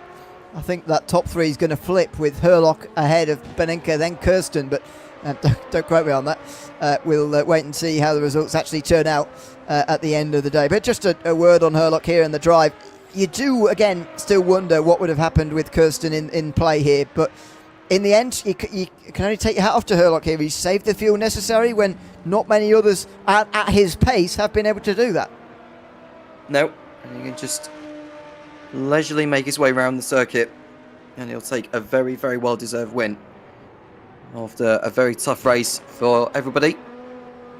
Not everyone making it to the end, of course. We've seen the engine blowouts.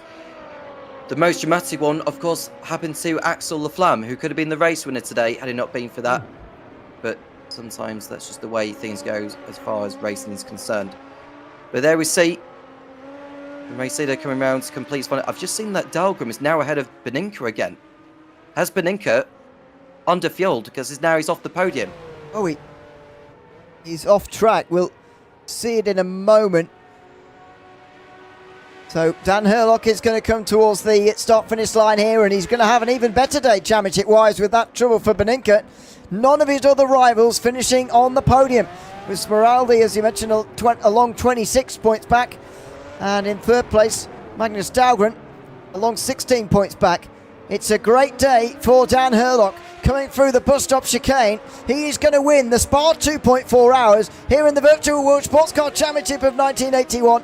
Couple of drivers waiting for him so that they can cross the line, having saved the fuel required. That's the trouble for Beninka. He needed to wait for the leader to pass him so that he could make it on fuel. He may have had other trouble as well, but let's find out with this replay. Yeah, I think he's been low on fuel, and he's been trying to let Herlock past him, although in trying to save fuel and slow down, he's actually gone off, which sometimes can happen. It's counterintuitive, but sometimes when you're going slower, you're more at risk of going off than you were before. Very nearly comes on straight in the side of Dahlgren there, who skips past him and into third position. In the other classes, JT Tami is going to take the victory in the under 2 litre category in just a moment. He's coming through the final sector right now.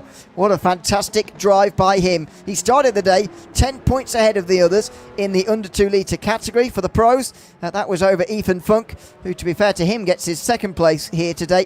And Alan Smith, who's third in the championship as well, gets his third place. So they're all going to stay where they are, 1, 2 and 3. And for Alan Smith, it's a fourth third in a row, and for Ethan Funk, a 4th podium of the season. But for JT Tarmy, it's yet another victory. 7 wins out of 8 it will be now as he comes towards the final few corners. He's actually beaten the 2 litre AM winners and all the others in that category as well. That's how impressive it's been from one of the series' great drivers here tonight. JT Tarmy through that final bus stop chicane takes victory as well in the under 2 litre category with a 6th place finish overall. And in 7th overall is John Uyen, who at one stage was slowing down in such a way that was actually quite concerning actually, but he manages to get to the end pretty comfortably. Petrovsky not getting to the end comfortably at all though, because despite the stop for Angelidis, he's still managed to pass Maximilian Petrovsky, who's now clutching in.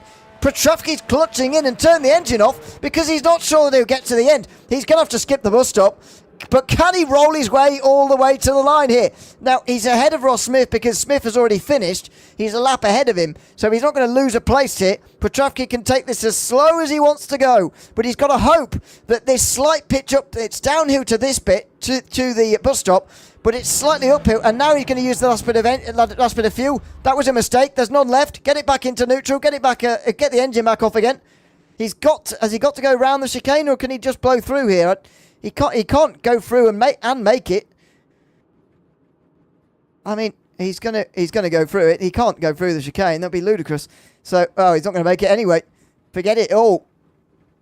Oh, it just pitches up just at the wrong moment. Look at it. Oh, it's quite steep actually, and he has to go past the whatever that is, get off the grass. But he's going to get out and have to proverbially push that, I'm afraid. There's no chance. Petrovsky runs out. Hopefully, I mean, they were cruel, and he is rolling backwards now because of the hill. I know they were cruel in 1981 with the rules and that sort of thing. I hope they still giving the points, but even if not for third. But yeah, Petrovsky doesn't make it to the line, and that just shows, Tom, just how close they all really were there. Yeah, Angeli is timing it perfectly, making that extra stop. It's a very good job he did that. It would be interesting to have seen if he caught John Uyen, but I suppose that's the way it goes in this particular race with the 2 hours and 24 minutes. But very well done to all our class leaders. Dan Herlock taking the win overall. Yeah, indeed it was a Herlock victory overall in front of Alessandro Samarali, who finished in 2nd place, and Marius Dahlgren, who's on the podium as well. Eduardo Beninca getting passed by Dahlgren towards the end there as he was running out of fuel. Oliver Day had quite a quiet afternoon actually and finished in 5th place overall, with JT Tarmy class winner in 6th and Johnny Young class winner as well in 7th. In the end, George Angelidis finishes in 8th place and therefore 2nd in class, with Maximilian Petrovsky not actually getting to the line in the end there. Ross Smith rounding out the top 10. Nicholas Kirsten finished 11th with that late disconnection, sadly for him. Ethan Funk is 2nd in class and finishes 12th overall. Had a Vinicius Gonçalves, Jules London, Alan Smith, who was also on the podium in his class. And then the retirements. Robbie Morling, Axel Laflamme having engine failures. Ryan Paul Reyes with a very untimely game crash finishes 18th, with also engine failures for Jerry Chen, Wouter de Bruin, and a very early engine failure for Daniel Scott at this early stage of that early stage of the race indeed. So that was one of the big factors here today, Tom. We looked at the keys to the race actually and saw that darkness was such a huge factor, but actually engines and fuel were such a big factor here today. 100%. It was a race of attrition as well as what we've enjoyed, and we've got some class winners waiting to be spoken to. We do. Let's chat to the winner first of all, shall we? Daniel Herlock, who takes the victory here tonight. Daniel, welcome in. Congratulations on winning the overall race here tonight. Tell us how that was for you in terms of that race, and in terms of how close it was on fuel. Felt at one stage when Nicholas Kirsten was chasing you down that you might be in a bit of trouble with that race lead. Did you feel the same, and how close was it? It was... Originally, I was planning for a free stop, but... just because with a small splash at the end, but I think it was partly due to being able to follow Axel for a little while in slipstream. I was able to stretch it, so I had 1.5 litres left across the line. Loads. In that case. It's your first win of the season, but already might get you into the championship lead. We'll have to wait and see actually how the standings actually pan out. Late changes on the last lap even that might change that. But how do you feel about your championship position? Whether it's the lead or not, you're certainly very close to it heading into next week's race, first of all, but at Road America, but also 7 rounds still to come between now and this time in December. yeah, still quite a long way to go, isn't there? But yeah, makes up for some of the misfortunes I've had earlier on in the season. So glad to be closing in again. Well, absolutely. Congratulations, Daniel, on the win here at Spa tonight. And thanks for chatting to us at the end there as well. Cheers, thank you. Thanks very much. Daniel Hurlock wins overall and in, of course, the 2 litre Pro category here tonight in the VWSC. Now, I'll go in overall order where JT Tammy has won in the under 2 litre Pro category next of all. We can bring him in for a chat as well. JT, welcome in. Good to have you with us. You were running quite closely with John Ian for a while before you sort of left him behind with about 20 minutes to go there. I can't imagine you were too concerned about that, more concerned about taking the class victory. But how much of an individual fight of survival was it here tonight with obviously fuel discussions going on everywhere and engine failures all round for 5 drivers tonight as well? Oh yeah, these longer races are definitely very stressful on the engines. We really built our setup to make sure that wasn't going to be a big worry. But yeah, fighting with John, a lot of fun at the end there, having very similar pace and yeah, just trying to avoid any incidents and trying to just stay clean. Well, you mentioned that it's one of the longer races that makes it stressful for the engines, but this is the last of the 2.4-hour races we're having this season. We've already had them at Le Mans and Daytona, but we're not, unless the distance races go on forever, we're not going to have races as long as this anymore. How does that change your mindset going into? Does it make them feel like more of a sprint race coming up in the next few weeks with these shorter races? A little bit. You are definitely a bit less cautious, I guess. For this stuff, I'm making sure I'm always shifting well early, making sure temperatures are low, that sort of thing. Once you're starting to do, like a 60 to 90-minute race, you don't necessarily have to watch as much. You still want to be very careful with these because they're easy to blow all the same. But yeah, it's a little bit more of a sprint feel. Definitely helps pick up the pace a bit. Well, congratulations on taking the under 2 litre victory again here tonight, JT, and thanks for chatting to us at the end as well. Yeah, thank you guys. Thanks so much, JT. Tommy, the victor in the under 2 litre category. And in the 2 litre AMS, it was John Ian who takes the victory and joins us now as well. John, welcome in. Good to have you with us. We're just chatting to JT about your battle with him towards the end there. Suddenly, though, you seemed to lose quite a few seconds quite quickly, and we were a little bit worried you'd miscalculated your fuel towards the end there. But what was actually going on in the final 20 minutes there for you? Oh, no, I just didn't want him behind me, basically. To be honest, I don't want to say he was being annoyance, but I just wanted to let him go because he had speed through the corners, twisted bits. So just was trying to play safe, basically, towards the end. But yeah, I was saving. I mean, all throughout the race, I was nursing the tires, saving fuel. That's why our pace was almost even with JT.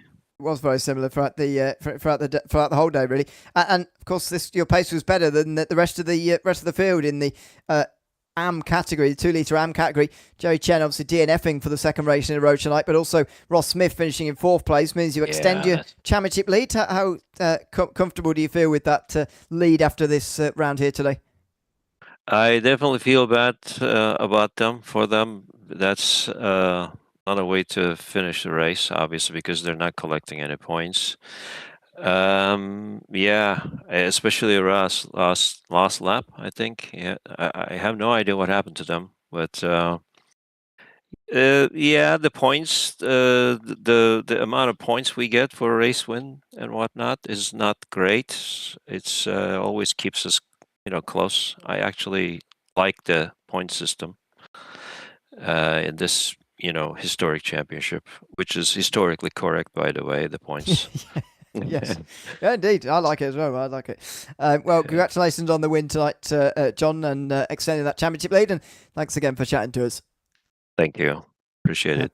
Thanks very much. That is Johnny as well, who finishes in first place in the 2 litre AM category as well. That's just about it from us here tonight from the Virtual World Sportscar Championship of 1981. Sadly, no under 2 litre AM driver to even interview here today because they weren't here on the racetrack. So that's just about it for us, as I say, from this historic version of Spa. We'll be at Road America in just 1 week's time in this series. It's a double header, which is slightly rare, really. You don't see too many of those, but a track that has been very much unchanged through the years, really, at Road America.